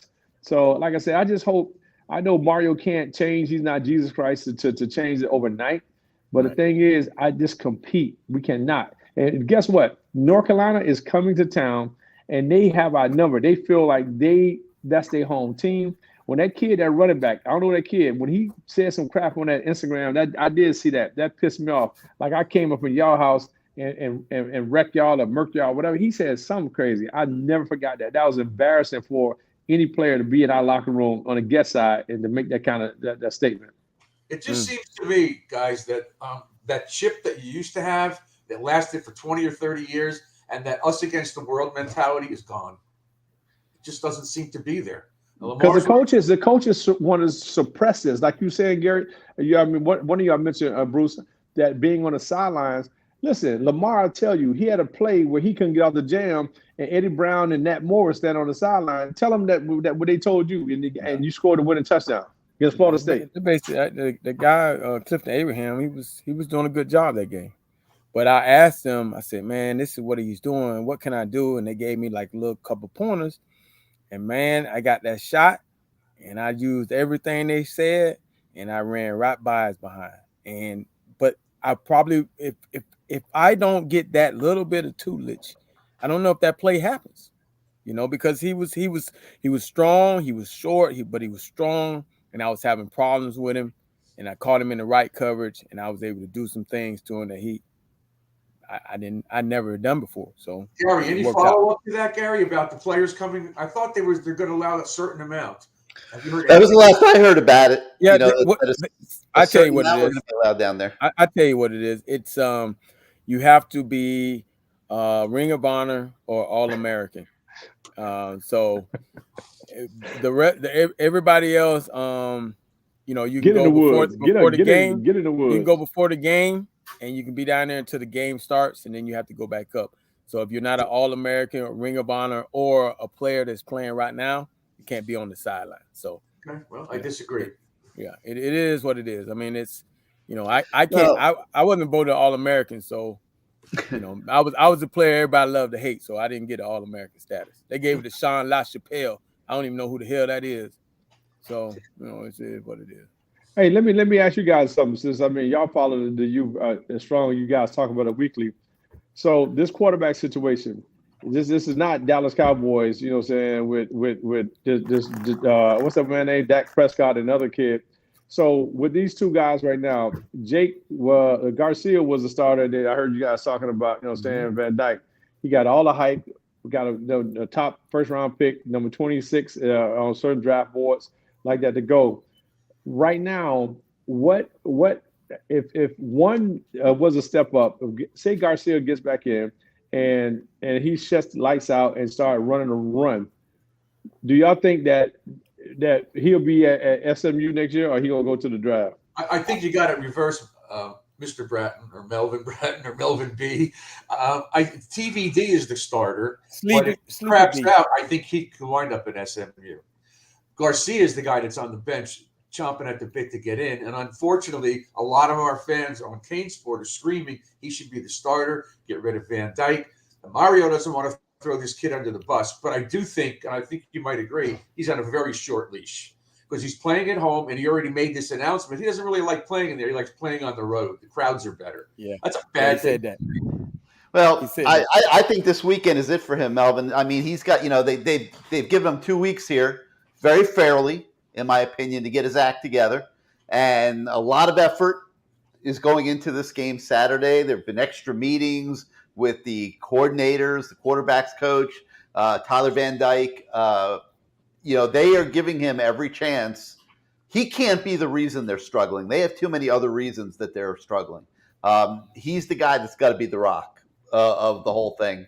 And I think this weekend is his opportunity to be that again. And if he's not, then I think it's a whole different ball game, a clean slate, and Mario makes all that money to make the tough decisions. But I think they were right in sticking with him. He had a bad game the last game. But this is his opportunity to get it right and get a big victory this weekend and move on. But Gary, let me say this. I was drawing a thought. You're getting old. You're getting old, Melvin. I know. It's definitely not from blocking. Wow. Really, Lamar? Hey, I'm on the road tonight, dog. Yeah, you hot. Damn, you brought up a good point. I want to go chime in on it, but it'll come back to me. Go ahead, butthole finishes. Hey, am I butthole? No, you talking to me. I'm talking the Oreo, the reverse Oreo guy in the middle. Hey, Mel, we got a text here from my buddy Stephen McGuire. He says Melvin is right. Never forget. He fumbled at Florida State, and he was telling him not to forget about it. It meant a lot coming from you. So Stephen is listening to this, and he just texted me. That's my guy right there. I love some big back. That's my guy right there. He's the first New Yorker running back that came from New York that was worth something. Everybody else. Well, Paul Palmer, I think Paul from Philly. But Steve, man, when I tell you a dude that run downhill, and him, Donnell Bennett, I'd love to see those guys like that. I hate little backs. I'm not saying the Parrish kid, he runs big as hell to be that size. That kid, he's tough as nails, but I'm sorry we had those injuries. No, this is my point. If a team is struggling, and me, saying I'm not a coach, Lamar, you one of the greatest little league coaches there are. If a team is struggling, saying as far as saying like that, that's why you have these. We have 3 tight ends, 3, not 1, not 2. We have 3 tight ends who are game changers. The kid from South Carolina who came here, who waiting his turn, 23. We have 3 game changers. Why don't you work the inside to open up the outside, to do that? That's why Travis Kelce is so successful, and that's why the outside guys do what they do, because you can't concentrate on that. If you locking everybody under cover 2 and you're running quarters and you shutting down your outside game and he pass rushing, the quarterback's going to struggle. That middle was wide open. Let's get some dink and dunks. Get the ball to the tight end and let them go to the house. And you will see now a lot of stuff will start opening up. Well, hey, Melvin, quick question. So we did just really have Steve Walsh on the show before you came on, and he reflected back on the 1988 game against Arkansas. And he said he admitted like he played terrible that game, and Miami only won 18-16, and the defense stepped up and saved the day. That's what Miami was about. If the quarterback had a bad day or the receivers weren't getting open or something was going wrong, there was another segment of the football team that would step up and preclude any problems. And I tell you this, Gary, it came with a lot of cussing out too, because as they were going on the field, if we weren't doing our job, boy, it was some They gonna words. say, It was some boy, words that were used on the passing. yes, Man, you had to tighten up. Hey, bro, man, right? Hey, That's a right. lot of words being passed. Was this guy Hamlet? Was Hamlet doing all the cussing? No. Hambone. What's up? What's going on? See, look. Ham got the great game. The great game. What think about dog? Hey, this is sexy. Don't the women love this? The women, great game. Listen, the women love this, dog. Listen to me. When I tell you, I'm walking out. I lost weight. I'm walking bow-legged again. Ain't got the beard, bro. It's a wrap, bro. That's funny. They say you walking bow-legged and pigeon-toe. I don't understand how that happened. Ham, what's going on, brother? Beauty of these guys. We put each other down. It's great being around these guys. When I'm with these guys all the time, it's just one put down after the next. It's incredible. Hambone, man. My man, guys. How you doing? You doing all right? Listen, I'm blessed and highly favored, brother. I can't complain. How you doing? I know. Listen, I know you're doing good, and kudos, congratulations to you for your new position. Thank you. I appreciate it. Absolutely. Absolutely. Long time coming, brother. I wanted to ask you about the 87 team, but first I want to ask you, how the hell did you get into being a superintendent, man? That's like of the Pittsburgh. How did that happen? I just want to like that. Hey, hold on. That's an insult. That's an insult because he's too smart for us. Because we got to keep guys. Y'all don't take this as negative. We need like 5 guys with 1.99 grade average on every team. And because the guys who can't go home, think about the guys who stay in the dorm that can't go home. But I saw Hamlet going to class a lot. I remember Hamlet always having a tablet with him. I saw him walking to class a lot.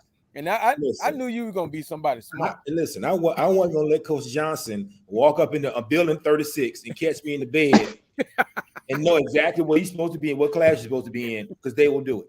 Because he did. I wasn't going to be the one. Hey, Breakfast Club was not for me. Woo! No. Hey, man, Lamar, I can tell you how he got the job up there. They didn't ask me for a recommendation letter because otherwise, right.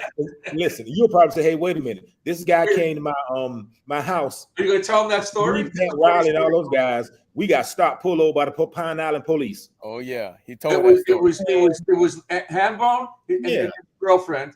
He was dressed in a suit. She had a dress, and it was Big Patrick Riley and the girl. Oh, just think of it. They're at my house at like 12:30 in Rock Creek, Gary. At my house like 12:30 to 1:32 in the morning. I don't know what we did. Then they left. About 5 minutes later, my phone rings. Is this Bruce Warner? Yeah, why? You got to come out here. This is Officer so-and-so. For what? Well, there's a guy here that says he was at your house. We caught them driving around in Rock Creek, scouting out houses, scoping houses. I said, yeah, but this is me. He was at my house. So he said, that's not good enough. You got to come out. So I had to drive all the way out, like 2 o'clock in the morning. I get there at the corner of Hiatus and Sheridan, Gary, and I see Big Pat and Hambone and the 2 women with their hands on top of the car. Oh, so I knew, God.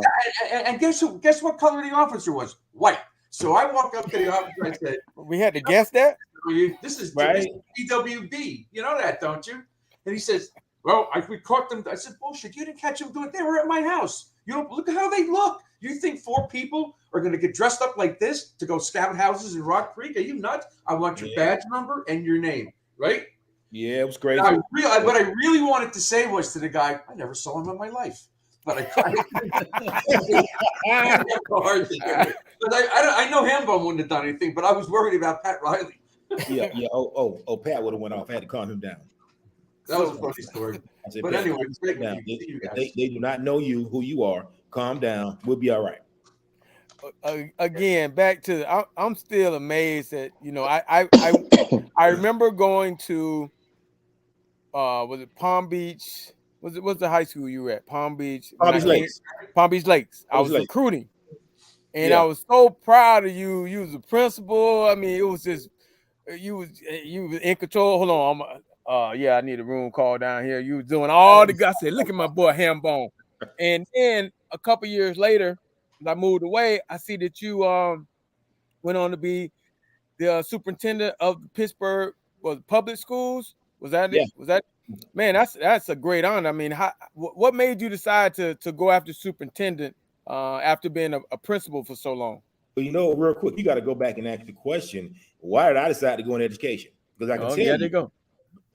Growing up, I never wanted to be a teacher, but I wanted to work with kids. I saw myself as being a guidance counselor, a social worker, a behavior specialist. So I want to be around children, and so after playing, getting kicked around the NFL, getting cut about 2 or 3 times, I come back. I find myself I still want to be around football, and my mentor said, "Hey, why don't you come be a substitute teacher at this alternative education school?" And so they kind of married, my behavior specialist type work, working with kids, and also brought me back to football, start coaching as well. And so that's how I got into education. And so to answer your question, and people ask me sometimes, why education? Why'd you get into education? Sometimes it chooses you, you don't choose it. And so based on that, in my, adults gravitate toward athletes. And so my stint in public education, I was able to deal with all kids, high performing kids, low performing kids, special education kids, behavior kids. They gravitate toward athletes. And also the way I treat them was with respect. Young black man coming out of the University of Miami, play football, etc. That really inspired them to say, you know what, I can do it too. And then developing those relationships. And real quick, I heard you guys talking about what's going on in Miami, and some of you alluded to this. It's about culture. It's about culture. You got to understand what that culture is. And you might not have the same culture as we had in the past, but you have the same passion and you have the same mission and vision. The culture may be different, but ultimately it's a culture of winning and supporting each other. And as Melvin said, holding each other accountable. They held us accountable. Absolutely. You guys held yourselves accountable. You didn't necessarily need somebody from the outside to do it. You did it on your own. Yeah. You policed your own team. Yep. That's that brotherhood, though, Bruce. Yeah. That's the thing. We if you look to the right or to the left, we feel like we let our guys, our best friends down. We were best friends, all of us. Mm-hmm. You know what I'm saying? So no matter where you come from, and I was just talking. Me and Greg Mark did the show the other night. We didn't see color. We didn't care if you're white, black, Puerto Rican, Jew, whatever. We were. It wasn't about color. It wasn't about nothing. We had a brotherhood, and it's a different feeling. And I get emotional when I tell guys, y'all don't understand that we was in the trenches with each other. I mean, we fought together. We fought each other every day of practice. I mean, we stayed at each other's neck. And it carried over to Lamar them. It carried over to the 2001 class. Because now Mike Rump is hearing stories from Roland Smith and Lonzo how they thought they recreated the whole vibe of Miami. When Rump told me, he said, man, all the stuff that y'all did, we thought we created it. He said that to me. I'm like, no bro. But he didn't know, you know what I'm saying? But now it's fact. Hey guys, I have a question. So Mario's obviously trying to change the culture. Okay, we all know there's been culture problems there for a long time. How long does it take to change the culture? Like, it's not like just snapping your fingers, right? Like, how long is it going to take to do that? Let me take that. That's the other point I was going to bring up. Look at Jimmy Johnson's first year. We lost to Maryland 31-0 at halftime. You know what I'm saying? We was up 31 points. We lost. And then the next week was a hell Flutie game. And people don't realize, back to back, we had 2 devastating losses. Then we went to UCLA the last game. That was a 5th game that we dropped. You know what I'm saying? 37-36 or whatever it was. So we was 8-5. So guess what? The next year, I'm not saying that's going to happen. You know what I'm saying? But Jimmy got comfortable with the whole deal. Let Mario get comfortable. He's weeding out. He's grading everybody from the coaching staff to down to the ball boys to everything. He has to clean this whole deal up. He has some work on his hands. You know what I'm saying? The facilities, he wanted more. So all this stuff is now coming to a fruition. When you walk into a Alabama and you walk into Oregon with Phil Knight, got all this electronics and all this Nike stuff, whatever. It's a different culture. So he's actually bringing two knowledgeable, well-known facilities and staffs and coaches and just how they do it that way, he's incorporating that now. So once you do that, we're gonna sign. I don't know if you guys saw that where these kids say these top players that committed, they all took a picture. They said we are still coming to Miami no matter what. Yes. We're coming. You got to want to be a Hurricane, and that's the problem. The guys who don't want. I remember I had Derek Brown as one of my hosts. I hosted Derek Brown. They gave me the top players. Derek Brown played tight end for Merritt Island with Bubba and Hurley. And Coach Axe, Alexander, came to me one night. He gave me the money, to go to take him out. The next morning, I went to Coach Axe. He called me, said, "How did it go?" I said, "It was between us and Notre Dame." And this is the God's honest truth. I said, "Let his ass go to Notre Dame. He don't fit us." I said, he's a different breed. And matter of fact, here's the money back from the weekend. Matter of fact, give it to him. Find somebody else to take his ass out because he's not a Cane. We judge eternally on who fits us. There's a job interview. You had to pass that test for us. If you didn't pass that test, use a different breed. Shit, go. We want you to go somewhere else because you don't fit us. Right. Hey, Melvin, that story was very believable until you talk about giving the money back. I know better than that. I did, bro. Listen, Lamar, we didn't pay for nothing in Dade Yeah, County, I know, but still, bro, you ain't gonna get that man gas money back. I did, but it wasn't $40, dog. Come on, that's what I'm saying, right? Yeah. When I was with Leon about 3 weeks ago at a book signing, and Leon told me, and I said this last week, but you guys haven't heard it. He talked to Mario in the spring or after spring, and he said, "These guys don't know how to work." He was mortified. He said it to him. They don't know how to work. He's teaching them how to work. That was sad because they didn't do much when the other coach was here. So you're talking about starting. Bring back the 16-110. Bring back the 16-110. So Anthony, Dr. Hamlet, you were in '87. What year were you? I was a redshirt freshman. Okay, you were a redshirt freshman. What was your thoughts going into '80s that season? We've heard from Steve Walsh, who ended up being the starting quarterback, and of course the great Melvin "Ghost" Bratton. Number one, I knew I was coming to Miami my whole senior year. I knew I was coming to Miami, especially after that first game. They played that '86 year. Now, don't go off on me now, right? I was kind of a Gators fan, right? Miami went to play Florida. That first game in '86, whooped they ASS. Melvin got next Monday. Jimmy Johnson and Bush Davis come to my school, offer me a scholarship. I'm coming. I'm a Hurricane. I'm coming. Let's go. So from that time on, I knew I was going to be a Hurricane. What was the question you asked me again now? What was your thought process about that '87? When you were a freshman, what was your whole thing? Listen, I was already pissed off that my boys lost in the Fiesta Bowl. I'm like, what the hell is going on, right? Yeah. So I knew, talking to the guys, going on my recruiting trip. Big Rocco took me out. Rod Carter took me out, hanging out in Inferno. Hey, listen, I'm coming. Let's do it. And so just listen to those guys going in as a freshman, seeing them work, their work ethic, how they pushed each other. Mm-hmm. Wasn't it a thing of? I mean, wasn't it awesome? I mean, because I know when I was a freshman to watch them guys work, I was like, dang. And so what it's all about. Work, but also as I'm on the scout team, I'm pushing them getting better as well, going against those guys. Right. And again, we already talked about how many guys got drafted. And so I'm honing my skills. Matt Patchen, Mike Sullivan, John O'Neill, Proven, going against those guys. Rod Holder. Going at it nonstop, 100%. And they used to say, man, calm down, freshman. No, we going at it because I need to make sure you're ready for the game. And so that's how I got better. That's how we got better as freshmen and understood the culture coming in and what we had to look forward to, but also what we had to uphold. Right now, did you come in as a linebacker or? I came in as a linebacker. Look, Lamar, you might have been as big as me when I first came in. Listen, I was 6'3", 180 pounds soaking wet. Narrow, real narrow. 180 pounds soaking wet. But like, you know what? You had a motor. You had a motor though. You had a motor. Melvin, I ran track in high school and I ran high hurdles. And so that's how I really got noticed on the track. Like, okay, this guy's a linebacker. He out there running, the hurdles and whatnot, doing all this. Good, great athlete in the classroom, good kid.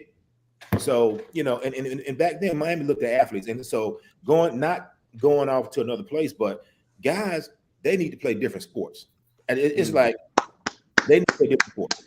This one sport thing you're doing all year. Hey, 7-on-7. We ran track, basketball, football. Someone played baseball. And just it made you a more well-rounded athlete. To me, that's in my opinion. Facts. Melvin, you played a lot of sports too, didn't you? No, just two. I hated track, but I excelled in it. Won the state championship twice, and should have won it 3. I pulled my hamstring. But I did it because I didn't want to go to spring practice. You know what I'm saying? And then all the coaches, all the track coaches would come and be talking to me. I'm looking like, bro, when this shit over, I am not running no more nowhere. So I'm not going to school to double track. No, I hated track. There was a rumor that you wanted to play water polo because of the shorts. That's at funny. Northwestern. So listen. I see you bringing back those hoochie daddy shorts. Those are the Daisy Dukes are tucked in your between your butt. You know what I'm saying? So I saw you on the video walking kind of fast. Hey man, listen. All right, so Hambone, you gonna be down there Saturday? Or y'all got something? I'll be down there Friday night. Is it something going on Friday night? Nobody. I don't know. I gotta find out. I gotta make the phone call. I mean, I know I wasn't on the 87 team, but I want to hang out. But you can't. It's locked. We got 175. This is the biggest turnout as far as reunion in the history. Rick Rimmer and Jessica has done a great job, and they are shutting it down. It's 175 guests on Friday night. That's with Jimmy Johnson, whatever. They said they've never had. They had to move it to the what's that? The Wasco Center. What's about what the basketball? That's gonna be at. They moved it. They had to move it. Listen, they got security, bro. So you bring your black butt there if you want to. I'm coming down there with Gino. I'm coming down there with Gino. Listen. Gino can't listen. You got to call Bruce to come out of his house and save your ass again, like he did Hamlin and Pat Riley. They gonna have me hemmed up on the gate. Well, hey man, Lord. Hey guys, thank you so much. Hey, thank you so much for coming on tonight, man. And we're gonna let y'all two go. I know Melvin, we appreciate you taking the time. You supposed to be at a basketball game. Obviously, you didn't get the right tickets. They probably was fake. But Dr. Hambone, we appreciate. We will see you on. Absolutely. And I'm so glad that you did not call me by my nickname that y'all gave me back then. Thank you so much. I appreciate it. What is it? What was a ham? What was a ham? I can't say it. Oh, thank you. I appreciate it. We'll talk about it on Friday. Yes, I got you. Well, I'll see y'all on Saturday since I can't get in. No, but listen, we're going Dale Dawkins tailgate. We're gonna be going double D. Saturday, yeah. Dale Dawkins. Well, I'm a part of the media.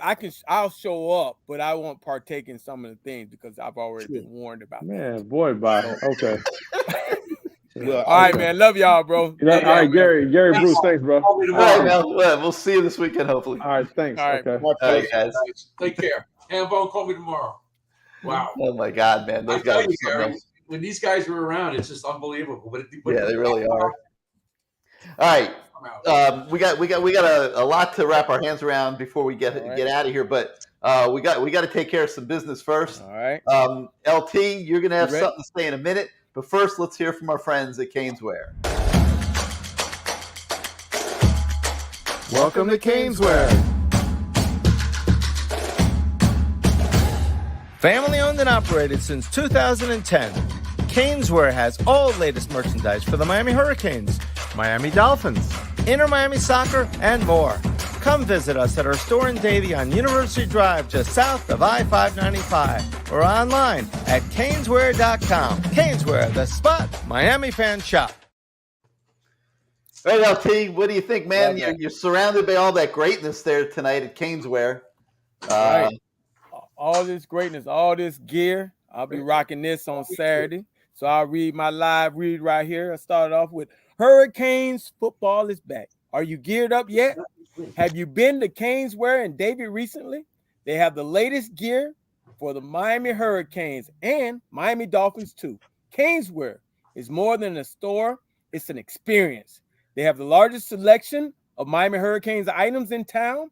Items from Adidas, Dime Life, Flow Grown, which I'm wearing this hat, and other brands, including Team Sideline apparel and hundreds of different t-shirts, jerseys, polos, and hoodies, and hats and all. Sizes for men, kids, women, babies, and even pets. Caneswear is your tailgating headquarters. Tents, chairs, tables, flags, decals, magnets, license plates, sunglasses, and tattoos. They definitely will get you ready for game days. So if you want Hurricanes gear or any South Florida Pro Team merchandise, they got you covered all season long. So get on over to Caneswear, located at 2511 South University Drive in Davie.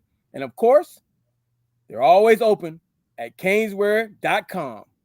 Caneswear, the spot where Miami fans shop.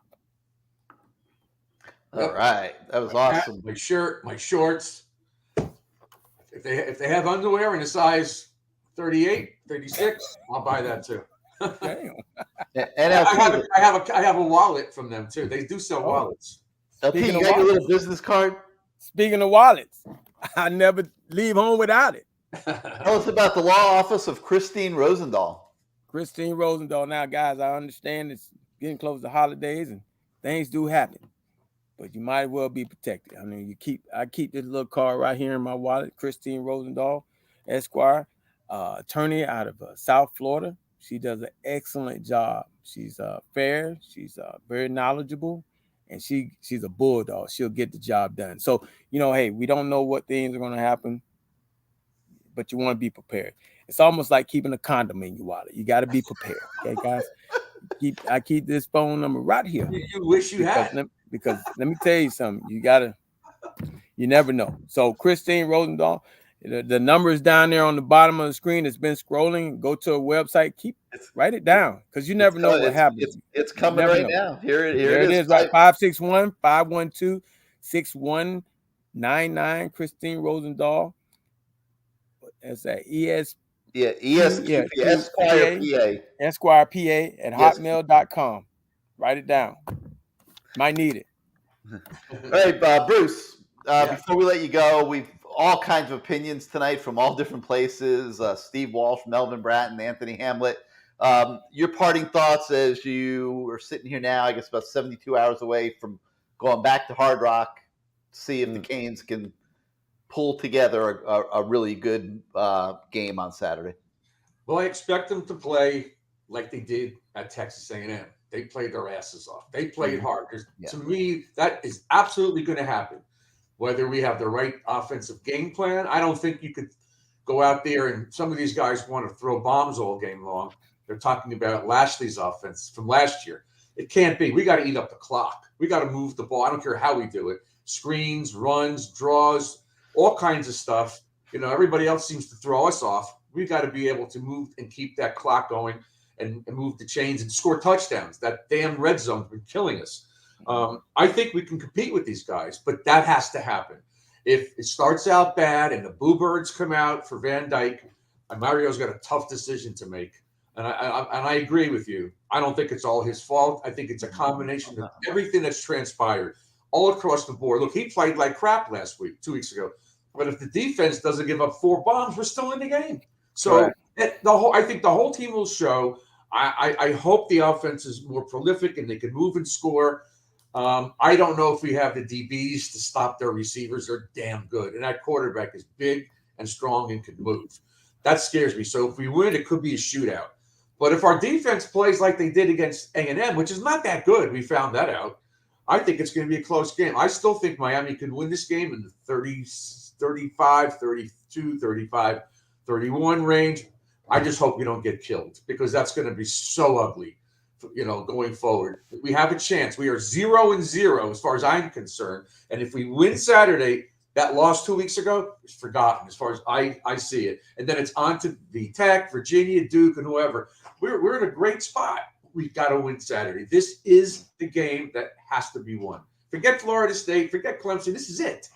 That's how I think. And I think we're going to show up. I hope we win. I just don't know.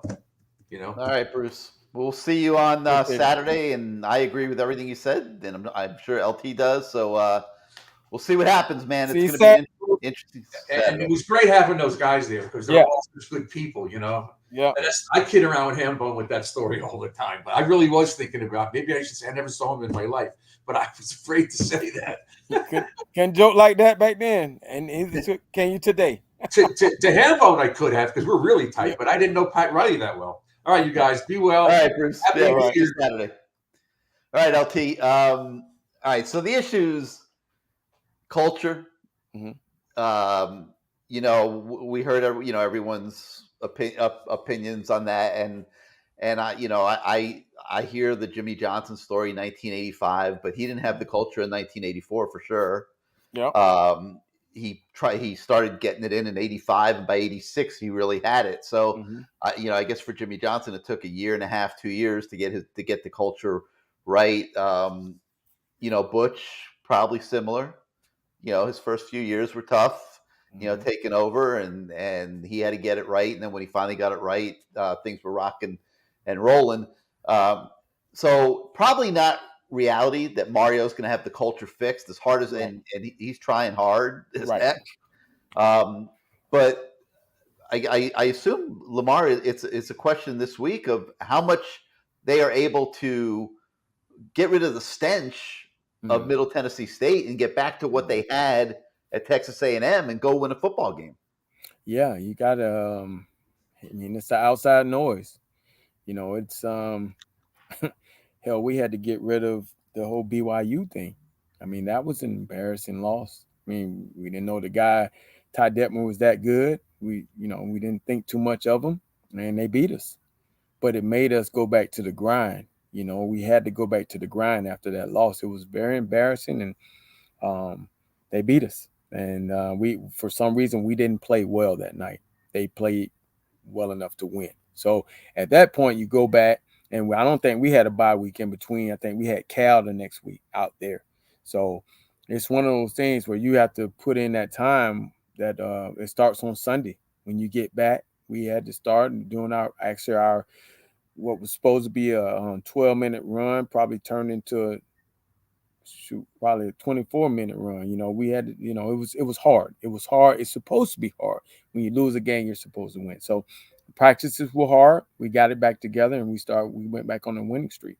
But I can tell you this, it took a while, maybe 1 or 2 games for those fans to truly come back full capacity. So that's the way South Florida is, man. You don't expect, I wouldn't expect it to be fill that stadium. That's a big stadium. I don't expect it to be full, because now you have the naysayers that are saying, hey, they're not going to win this game, and I'm not going to waste my time spending that type of money to travel down there or up there to pay those astronomical prices for parking and also the game. So we'll wait and see. And that's just the way it is down here. You ask the Heat fans, they'll say the same thing. You'll ask the diehard Heat fans, the diehard Marlins fans. That's just the way it is, man. That's when you sign up for this, that comes along with the territory. Signing up for it, which is a great transition to TVD. I keep hearing Steve Walsh's story. I played horrible against Arkansas, 18-16. We almost lost because of me. And I got Steve Atwater, the Hall of Famer, dropped an interception. It hit him right in the chest. It hit him right in the chest, in the end zone. He dropped it. About a play later, we kicked the field goal to win the game. Yeah. I mean, it was that bad. So, you fast forward that to today's environment, and Steve Walsh has to go. Steve Walsh has to be sat down. We got to bring a backup quarterback in. Steve Walsh isn't getting it done. We almost lost to Arkansas because of Steve Walsh. This is the atmosphere that TVD is walking into on Saturday at Hard Rock Stadium. It's a lot of pressure for the kid. He's got to be able to handle it and rise to the occasion and play a great ball game. Your thoughts? Yeah, it's a lot of pressure. I mean, this is he didn't help himself by a statement about not playing at home, because I'm sure he lost some fans with that statement. That's South Florida. But he has to start off fast. He has to be able to hopefully he's not going to try too hard to make plays, but just play within himself. How about calling some plays that are conducive to to him starting off and feeling comfortable. Run some hitches, run some quick outs, run some screens. You know, these things that can help him. Hell, run some bubble screens. Do the same crap that we saw last year that we were like, damn, man, that's all they running, bubble screens. Get him back to feel comfortable. I tell you who else is who is going to be looked at. This is a big game for them is Gaddis, because he has to manufacture an offense that will help this quarterback. It can't be everything that he's always run. He can't run the same stuff that he ran at Michigan. It's two different quarterbacks. So you got to figure this out. What makes this kid feel comfortable back there in the pocket, protections, all this other stuff that might come about. What is going to put him in the best situation to win the game? That's what it's all about. So it's a big game. Set him up to succeed. Yes, and not saying that he hasn't, but it's just more now we got to see it because, you know, after last 2 weeks ago, and you know, and then now the quarterback is coming out saying that, hey, we're now sitting down and talking. I mean, where has this been? I mean, I know Frank Ponce is a great coach. I know Gaddis, his track record, he won the Broyles Award. So I know they're great coaches, but where is the quarterback? Where has this talk been? Where has it been? It should have been from day one. That's your starting quarterback. You have to feel you have to call plays that gonna make him successful. If the shit don't work in practice, don't call it in the game. So your play sheet might be small, but at least it's the plays you know that he feels comfortable running. That's how it goes. E. Taylor, one of our listeners, says me and TVD must be lovers. Lamar, I've been hearing this a lot, you know, and it's like, man, I don't want to see this guy, whether they're right, wrong, or indifferent. This guy is evaluated as the best talent that this university has had at this position in 3 decades. Okay, in 3 decades, and you know, nobody's been a first-round draft pick since in all these years. And this guy a week ago, by Mel Kiper, who gets all his information from NFL GMs, was saying, He slapped Mel Kiper. Well, I'm just saying. I mean, he gets his info from guys in the league. I mean, Mel Kiper has been around forever and has as good of connections. He's been wrong on a lot of picks too. Oh, you're always going to be wrong. But the point I'm making is he's got connections in the league. Yeah. He's not just making that up off the top of his head. You know, this guy has a decent evaluation. Now, different people have different opinions, but the point I'm making, LT, is he came into the season with pretty good credentials. And for whatever reason, it hasn't been happening. And my only thing has been, like, don't blame him for what everybody else is doing. Like, he's got enough trouble right now taking a responsibility for himself. And yes, he's had bad throws and everything else. And give him a chance. Give him a chance to get it right. Now, if he can't get it right this Saturday, then we'll see. But he deserves this start on Saturday. I really believe it has nothing to do with being lovers. Trust me. By the way, UCF is beating SMU 34-13. Really? Yeah. Fire Rhett Lashley. What about that great offense Rhett Lashley runs? Auburn. Man, I wish we had that offense here this year, Lamar. We'd be scoring all kinds of points. That's true. Quarterback felt comfortable. But, you know, again, like I said, man, it's going to be a great test for the University of Miami. This is a great opportunity for Josh Gaddis and his quarterback to put something together, game plan together that they both feel comfortable about, and they can make some plays together, you know what I mean, and try to go off the kids' strengths. So we'll find out what they are. You want to do a little word association before we Yeah, why not? Yeah, why not? Right. Let's do Tyler Van Dyke. Why not? Well, we already did it. You got to play well, man. You know, this is an opportunity. Your back is against the wall. You've been the starting quarterback. You've had some really great games. But the one thing you got to improve upon, especially this week, you can't start off slow. Because if you start off slow, you got the boo birds and the doubters it's gonna be hard. And you know, hey, we've seen them come back now, but we've also seen 2 weeks ago in that same stadium. So we like for this guy to start off well and make some throws that he feels comfortable and not throw the first pass to the other team. How about that? How about Josh Gaddis? I mean, you brought him up a minute ago. He's obviously got a lot of street cred. Won the Broyles Award. Helped Michigan get to the playoffs last year. Been around the block. He's been around the block a little bit. What's going on in his mind right now? I mean, this is a big game for him too. I said it maybe like 10 minutes ago. I mean, this is a game where, his offense is going to come under fire if they're not successful. I've talked to the guy. He seems like a great guy, very knowledgeable. You just got to have the right guy back there, or you and that guy have to be on the same page. We got to have some type of success. The only way we're going to win this game is that we're going to have to score points. They have a high-powered offense. This North Carolina team, they score a lot of points. So we got to score points and able to match them. And hopefully our defense is able to get some turnovers and be able to get some stops where we win the ball game. All right, this next one was under the radar until he walked in front of the media on Monday and took responsibility for everything going on defense, which is noble of him, right, and what he should do probably. But Kevin Steele, they gave up 4 bombs, Lamar. Like I said earlier in the show, I've never seen. We've had great. I've never seen that. That's a lot, man. And like I said, we've had great receivers here at this school. I've never seen a Miami receiver do 4 bombs in one game like that. Yeah. What's Kevin Steele thinking going into this weekend? Man, we got to make sure that we put these guys in the right situations. Obviously, we see that we got to know if guys can run. That's where communication from the sideline and communication from up top, they have to be on the same page.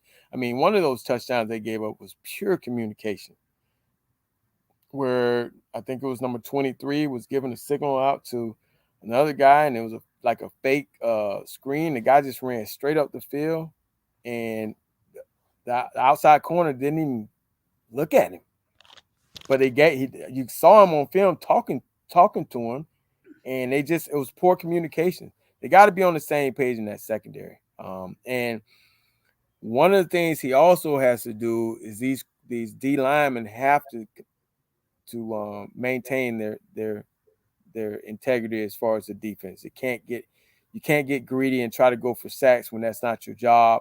Keep contained. Let the other guy, because I saw it like 2 or 3 times on the film where, if the quarterback.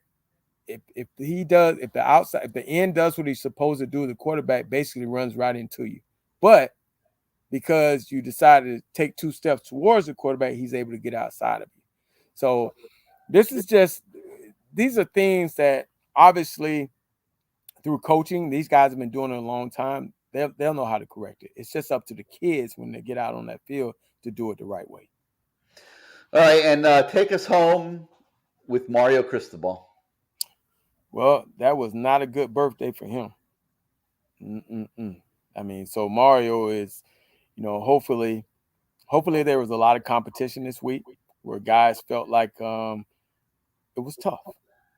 It was tough. Hopefully it was tough, because what you want is that it's been tough for 2 weeks and you're begging to play somebody else.